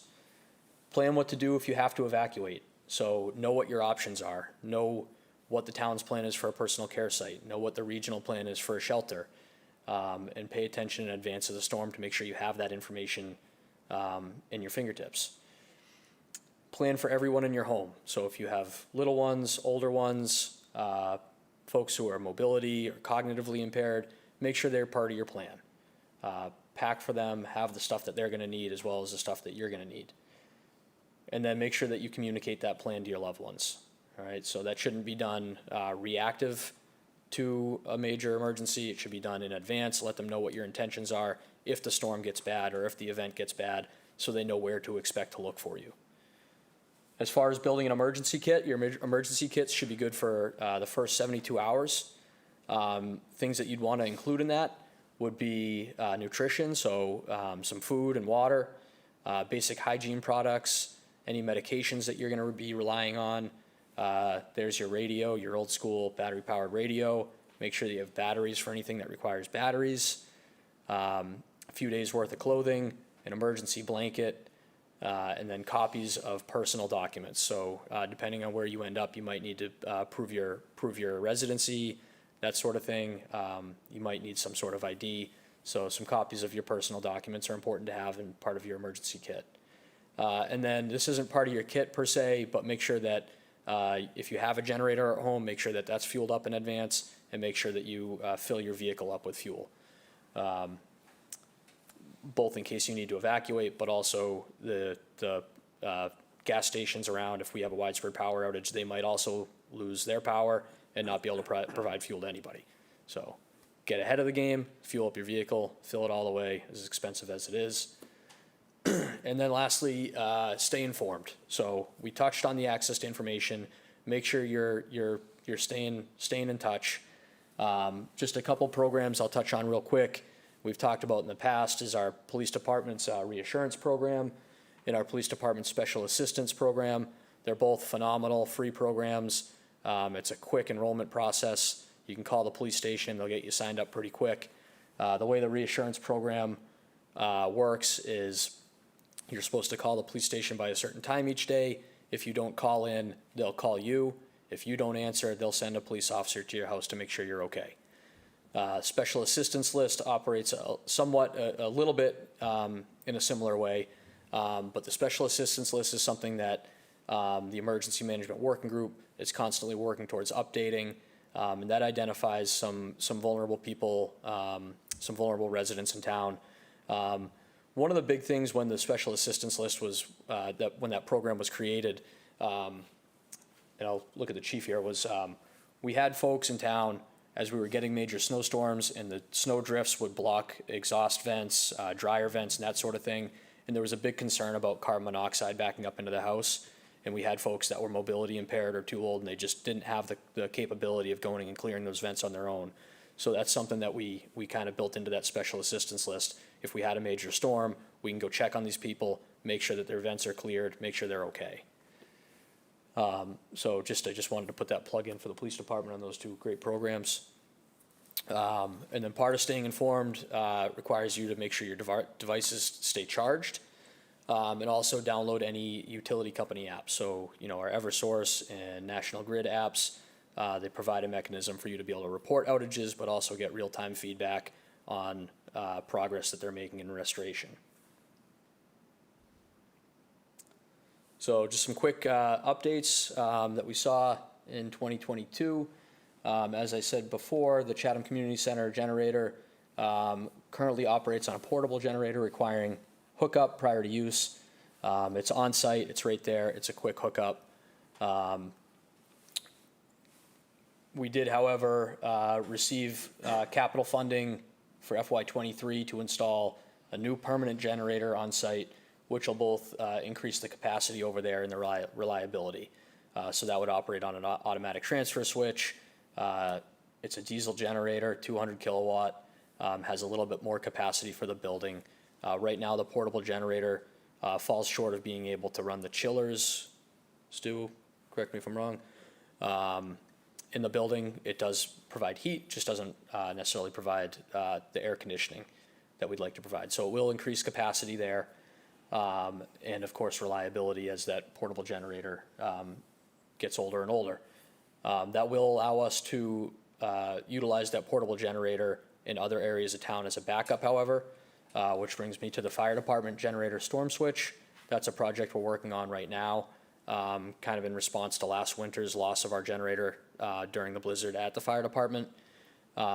So that would allow us to move the portable generator up to the fire department and do a quick hookup, just like the community center is set up to do, if that situation were to ever occur again at the fire department.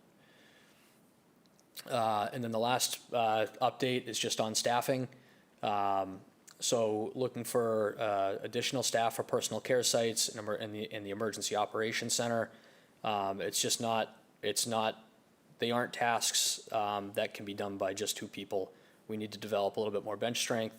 A survey was sent out to all town staff to identify any people interested and willing to fill support roles in either a personal care site or an emergency operations center, and to identify any training needs for those interested people. We're always seeking additional volunteers, especially for the personal care site. And most training, for those who are interested, can be conducted online, the initial training, and then in-house through our emergency manager, KZ, who's a train-the-trainer. He's done a lot of training with MEMA to be able to offer that training right here in town. So that's all I have for you this evening, and I stand by for questions. What do you mean that's all you have? What the heck? Justin, that was great. Thank you so much. Very, very informative. Questions by the select board and then by the public? Any questions or comments? Mr. Metters, yeah. Thank you very much. That was a very, very detailed and thorough rundown of everything. So the only question I do have is, so if I follow all the slides correctly, like we have the regional shelter, which is the Cape Cod Technical, and we have our warming center, which has been our community building. There is a local overnight shelter option in a general plan. We don't implement something like that.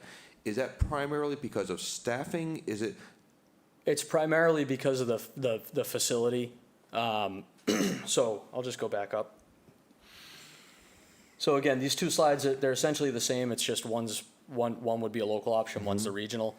So if you look at the stuff in bold, once we open up overnight, it becomes a shelter. Right. If a building's open overnight, it needs to qualify as a shelter, which triggers the need for dormitory capabilities, showers, security, medical, pet sheltering, and a kitchen to be able to provide full meals. Wouldn't our regional middle school qualify for something like that?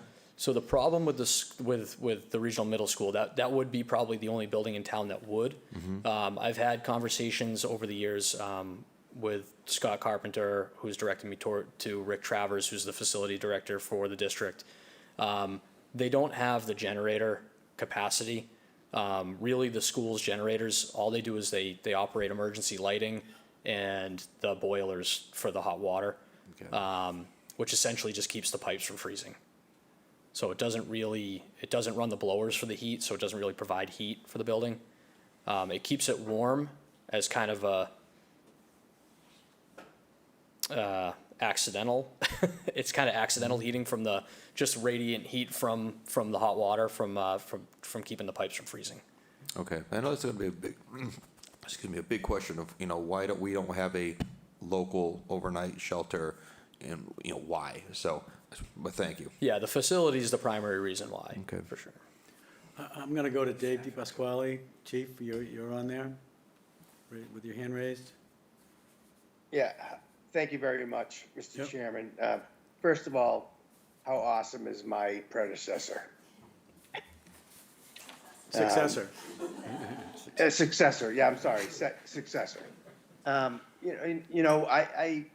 We talk about shelters, we talk about this and that, but, the bottom line is we've never had the volunteers to take care of the shelters.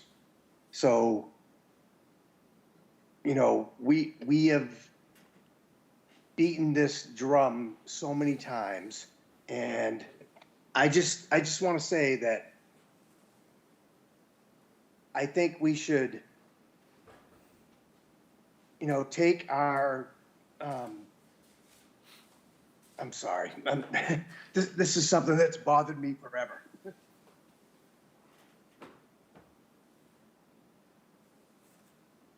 You still there?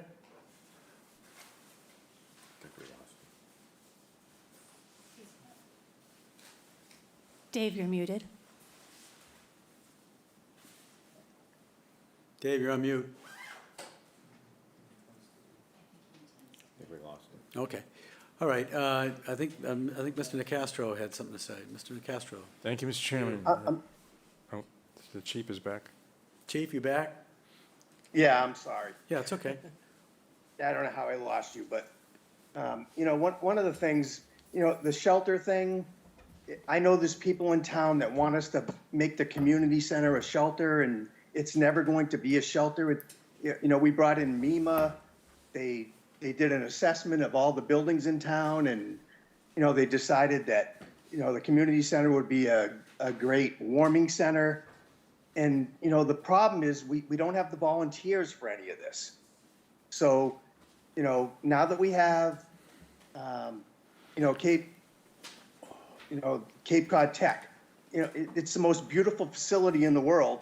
And we have everything in place. We have medical people. We have, security. We have places for people to bring their pets. Those are things that we've spent, literally decades trying to get together. And, Cape Cod Hospital supplying medical people so that we don't have to put an EMT or a paramedic there. These are things that, it's been, in the process for so long. And I'm so passionate about this. And it really bothers me that, there's people in our town that think that we can just turn the community center into a shelter. And that can't happen. We don't have the volunteers. We don't have the medical people. We don't have, who knows who's going to show up at a shelter.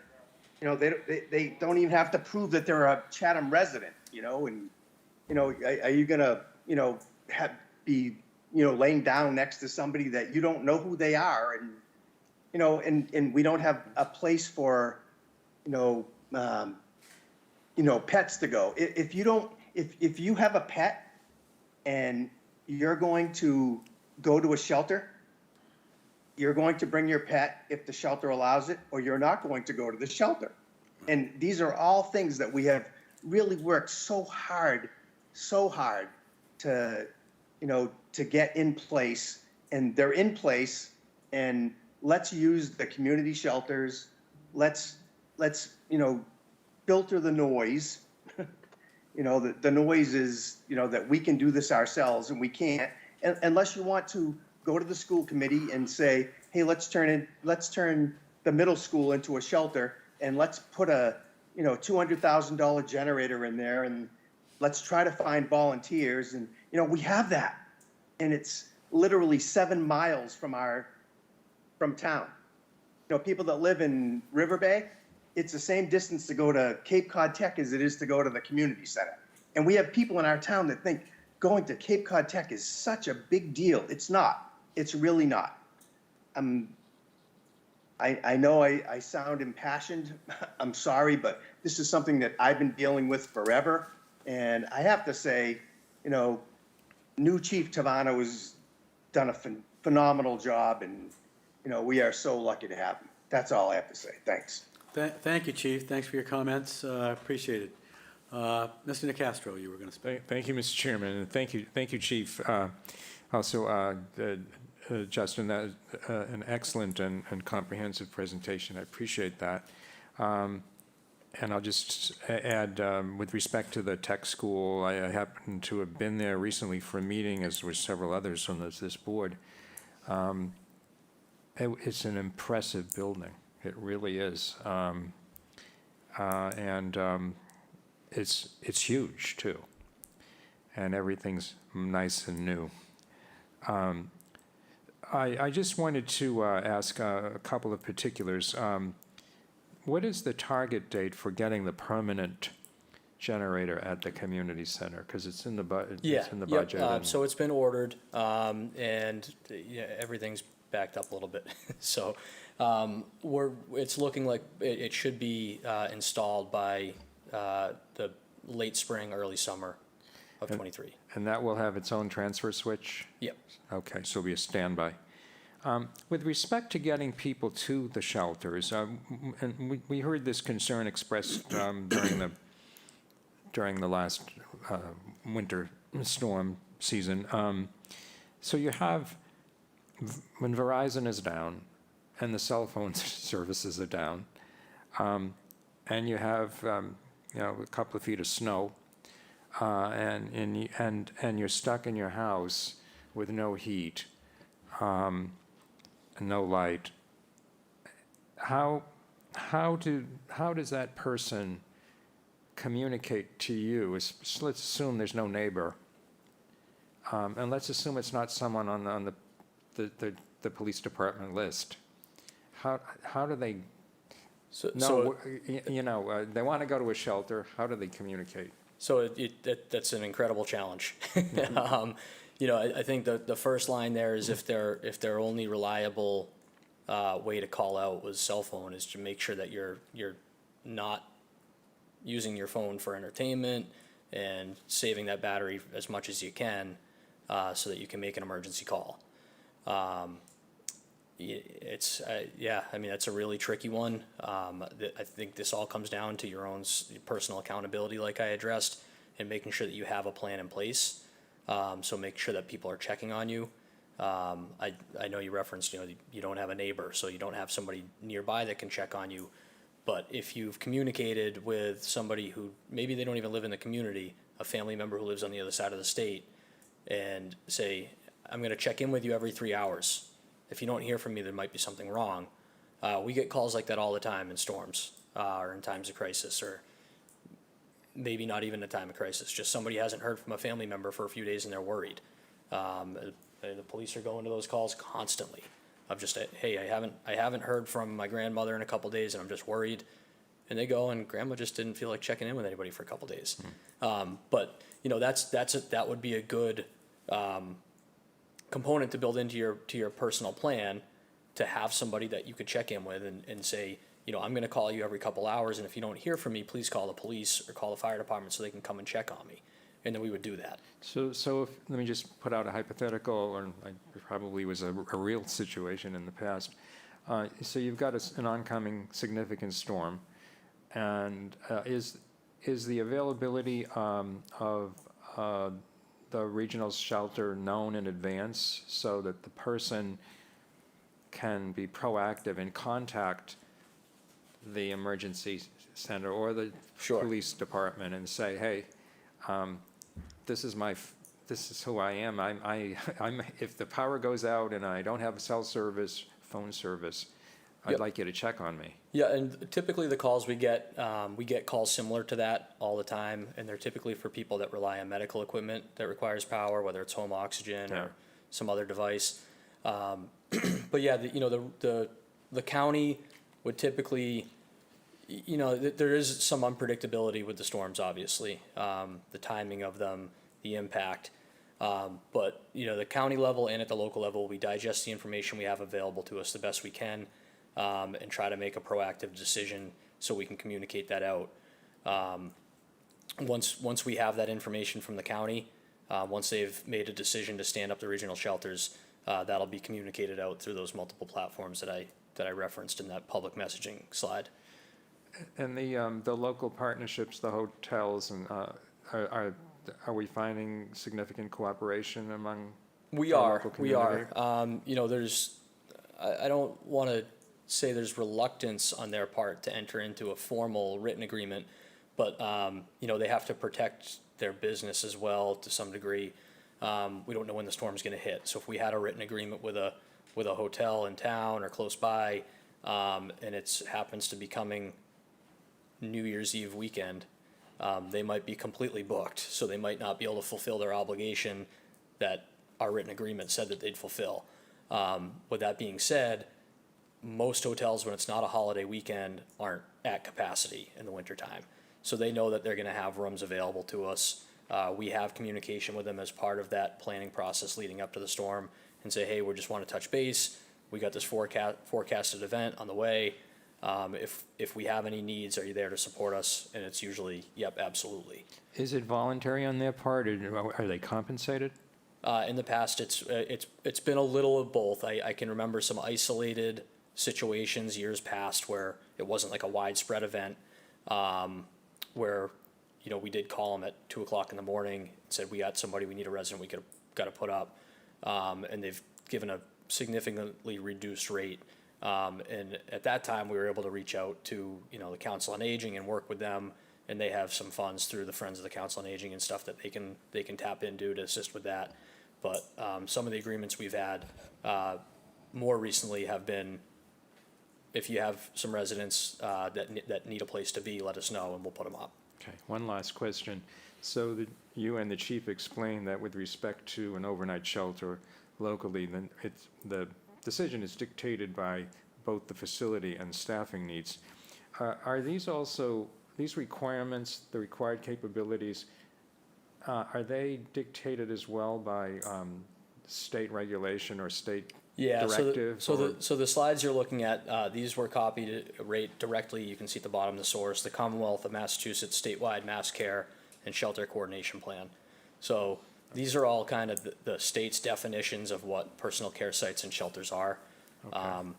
You know, so I mean, this is the best practice, this is the industry standard, and it's really what we should be following. Okay, thank you very much. Thank you. Thank you, Mr. Nicastro. Ms. Davis? Thank you, Mr. Chair. Thank you for the overview. This was an incredible learning experience. I mean, I've been honored to be part of like a working group with you guys during COVID, and I can't tell you how impressed I was by the communications and the planning and the coordination. And I know this last storm we had was an extreme one, caught us all a little off guard. And I understand that it probably is really hard for you all to know that you're not going to be able to take care of everybody. I mean, that's just in the nature of the work that you do, that you want to be able to take care of everybody. But I think you did a fantastic job and went beyond. I got to sit at the center, at the community center for a couple of hours, and you know, it wasn't a big attendance of people, obviously, but watched the CERT volunteers and coordinating to get people up to the shelter in Nauset. And I just can't tell you how impressed I am by this whole sort of, you know, town-wide effort. And I really can't reiterate how important it is for people to have that personal responsibility piece if they're capable, and to be able to just network with their friends, families, and their neighbors, because as much as you guys can do, you can't do it all. And we all have to do this together as a community. So thanks for the presentation, and really supportive of what you're doing. Thank you, Ms. Davis. Mr. Shell? Yeah, I'll just echo those thanks. I've seen isolated cases, not like what Shireen was just describing, but isolated cases where either the fire department or the police department or the community in some official capacity is looking out for its less capable members, I'll put it that way. I've never really had quite the sense that I have tonight after your presentation, how that fits into the larger program, and how the larger program not only anticipates the big crisis situations, but also deals with day-to-day stuff that is just unbelievable that you're able to do that. And I want to say thank you to all of the emergency services in town for that. Thanks very much, Chief. Thank you. Thank you, Mr. Shell. Mr. Metters, you good? Good. Yeah, I just had a comment, a question, a great presentation. I think we're in a better spot with the, you know, the Cape Cod Regional Tech, you know, being open versus Nauset. I think that's a better spot. It is a beautiful facility. It's gorgeous and it's closer, so you'd have to go all the way to Eastham, which is a jaunt from Chatham, and, you know, in bad weather, et cetera. I have a stupid question, but if my cell phone is charged and I need to get a hold of you guys, and the EOC is, you guys have stood it up, is there a same phone number I would call? Does the phone number change, or? So we would broadcast that out with part of our reverse 911, and also Okay. on all of our, you know, social media messaging and that sort of thing. But it's 945-5191. Okay. It's on the emergency management Okay. webpage. The number's there. And the you know, the nice thing about the way the phone system works is we have that one number, but, you know, in the blizzard, the EOC was getting bombarded with phone calls. Okay. So we were, thanks to Ryan Darman and Craig, they were able to quickly pivot and put down some ring down phone numbers on that. So if somebody wasn't able to answer the dedicated EOC line, it would ring down to KZ's cell phone. If KZ didn't answer that, it would ring down to my cell phone. If I didn't answer it, it would ring down to Susan's cell phone. So we had, you know, some redundancy in there. So nobody's call was going to go unanswered. It would just ring down until somebody picked up. And it's the same number all the time, Justin? Yeah. And KZ, good. That's perfect. Okay, I think we're done here. The public, anybody in the public would like to speak either who are present and or online? I see, Ian Timpson's hand here, and then Elaine, we'll get to you. And again, please come up to the microphone again. We have to be respectful of time. So be brief as possible and get to your point. Thank you very much. I will. Thank you. Thank you so much, all of you. in the audience here. Thank you. My only question is, how come we didn't get the generator sooner? I remember December 21st, 2021 was when it was announced that there would be a permanent generator at the community center. And with conversation with the chief, he said the money was used for something else. In the future, probably good to let the public know, because we all thought that the permanent generator would be in place this winter for the bad storms. Everything that you've said is so valuable. Is there any way some of this information, some of the questions that Dean asked and you answered, could that go on the Chronicle? Because then an awful lot of people, they would know to sign up with you ahead of time. You'd be amazed at how many people don't know. Or even a little bit of information could be sent to the COA too. But the Chronicle, everybody reads the Chronicle faithfully. Sure, So yeah, and that might I am standing work. right next to Ms. Timpson, but if I can just respond to her. Please. We have had, we do have two public education coordinators on the department, one who specializes in public safety messaging with the school systems, and one who's our senior safety liaison with the Center for Active Living. Since I was doing the position 10 years ago, we've always made it a priority. We do seminars, lectures, luncheons at the COA where we provide this type of information. We've had sign-up days where people can register all their information in our medical database and also sign up for the reverse 911 system. But certainly we'll continue to push the messaging out. But contact the Chronicle and see if they won't do it, I'm sure they're couple of listening. pages. I would hope they would. Thank you very much. You're welcome. Thank you. Yeah, just to that, Ann, that's a good question. I think we can put the slideshow on the town website in some fashion, so that kind of information will be available to everybody. I would put the phone numbers as well, any pertinent phone numbers. Ms. Gibbs has her hand up online. Elaine. Yes, thank you, Mr. Chairman. Yes, I had made a request for this meeting on February 15th. That was the month after the January storm, and then again on September 13th. And on September 13th, I also asked for an update by DPW on the public utility situation and the poles, because these are interrelated. The reason why we were out without power is because there was a lot of damage to our poles. And I guess that's not going to happen tonight. I've been trying to get something going here for 4 years. I did work with Casey as soon as he came on board, and we have accomplished a lot. But there is a very specific situation that I have wanted addressed, and I still do not understand the rationale. During that last storm, we lost power, the entire town, for 6 days, okay? There was no power, there were no landlines, we had no light, we had no cell phones, and it wasn't because we were irresponsible and were playing games on our phone. It was because the towers were down and or we simply could not charge our batteries because we had no power anywhere and our cars had run out of gas and there was no gas. There was no internet. Many of us do not have neighbors during the winter. And this isn't just about the vulnerable, the less capable, the elderly, the handicapped, whatever. Every single person in this town fell into that category. When you're living in a house where the interior temperature by the 6th day was 45 degrees, you can get hypothermia within 2 hours. So what I had asked specifically is it is a state of emergency if, in fact, a situation happens like that, when the hotels are without power, the churches are without power, or the hotels are full, which happened, and Cape Cod Tech did not open, if you recall, because they couldn't staff it. And Nauset lost their generator, so they weren't open. So the closest one was Barnstable. And when people have a problem and they're in the dark and it's cold, we are perfectly physically capable of getting out of our homes, getting in our car and driving to the community center. What we don't want to do is get on a highway and drive down to Barnstable. So it's not a matter of us not communicating with each other or taking care of our neighbors. We had an incredible network out there, but there's only so much we can do. We cannot generate power.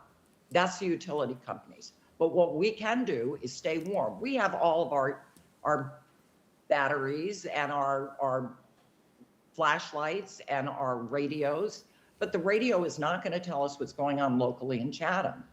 And so I guess that I would ask if you are actually saying that I'm saying we don't need a personal care facility. What we need is the door unlocked. I don't know what the magic is of night. You can have people sign a release.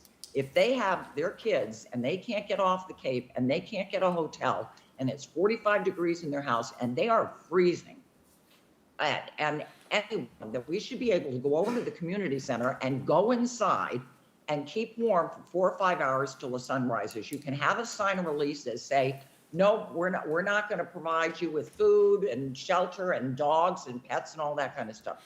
Strictly voluntary, but a place to go for 3 or 4 hours till the sun rises so that people can get warm and maybe charge their phones.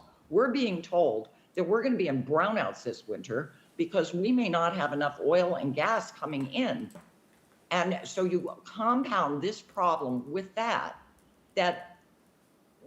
I'm sorry, I believe that you have a responsibility to open a building up that you have the capacity to heat and have light.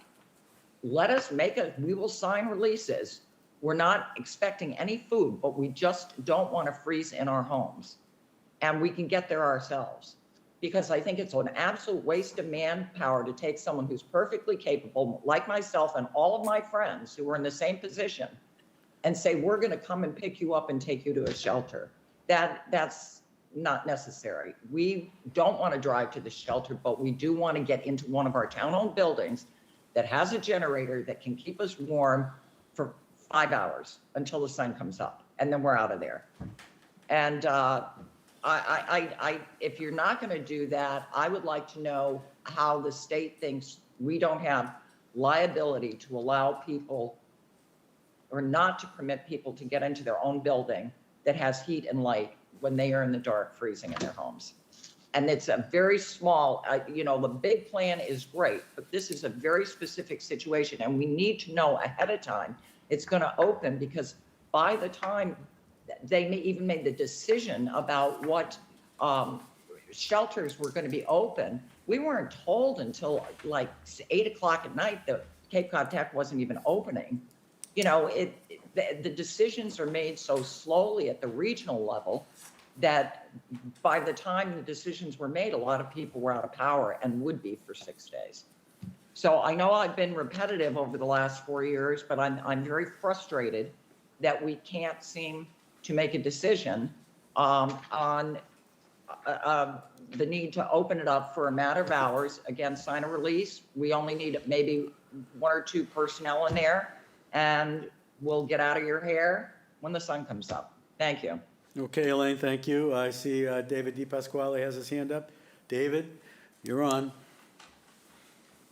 Yeah, Ms. Gibbs, we've talked about this numerous times, okay? So, you want the community center to be a shelter, and it can't be a shelter. So there's no showers, there's no food. You can say, we're gonna go there for tonight, we're gonna go there for tomorrow morning, but what happens when you stay there? Because you're not going back to your house because you don't have any power and your house is freezing, and the community center doesn't have food for you, doesn't have, a place for your pet, and you're probably not gonna go there if you have a pet. So the only alternative, and we've said this numerous times, is the regional shelter. So whether it's Barnstable or, Nauset and now it's absolutely going to be Harwich, which is 7 miles away. That's what we have to do. So I don't know how many times we have to say this. We don't have the capacity in our town. We don't have the showers. We don't have the food. It makes me crazy. And I'm sorry. I have 2 weeks left in my job. but this has made me crazy. Thank you. All right, David, that's going to be a wrap on this subject. No, that's going to be a wrap tonight, Elaine. May I Thank just thank you very much, respond? Elaine. That's a wrap tonight. We're good to go here. We've exhausted this subject. Yeah. It's clear, Apparently not. Elaine, it's clear that the regional approach is what we have to be married to. And it's clear that we can have a personal care site, but it cannot be a shelter, so, Well, we do not want it's quite showers, clear. and we do not want food, and we're not going to stay. understand. We would leave in the morning to go back to our homes. We just don't want to break our necks in the dark in a freezing cold house. And so I'm sorry if I'm beating a dead horse here, but one of these days, we're going to run out of our luck, and somebody is going to have a serious problem in their homes in the dark because the town wouldn't open up a facility just for a few hours. Thank you. We're gonna do the best we possibly can to try to take care of everybody in our town. You know that, Elaine. And I see Nicole Stern's hand is up, and then I would like to bring this to a closure here. Nicole? I only have one thing to say. I think Elaine has covered it very well. We live in Chatham. We pay taxes in Chatham. We don't need to go anywhere but Chatham, and Chatham should make it happen. Whatever we have to do, we should be doing it. We have the money, we have resources for everything else. We should have the resources for this, and we should make it happen. Thank you very much. Okay, Nicole, thank you. How spoiled. Okay. Mr. Shell? Move to adjourn. Okay, I have a motion to adjourn. Second. Okay, Mr. Metters, what say you? Aye. Mr. Shell? Aye. Ms. Davis? Aye. Mr. Nacastro? Aye. And the chair says aye as well. Good night, Chatham. Thank you very much, folks. Thank you all. Thank you.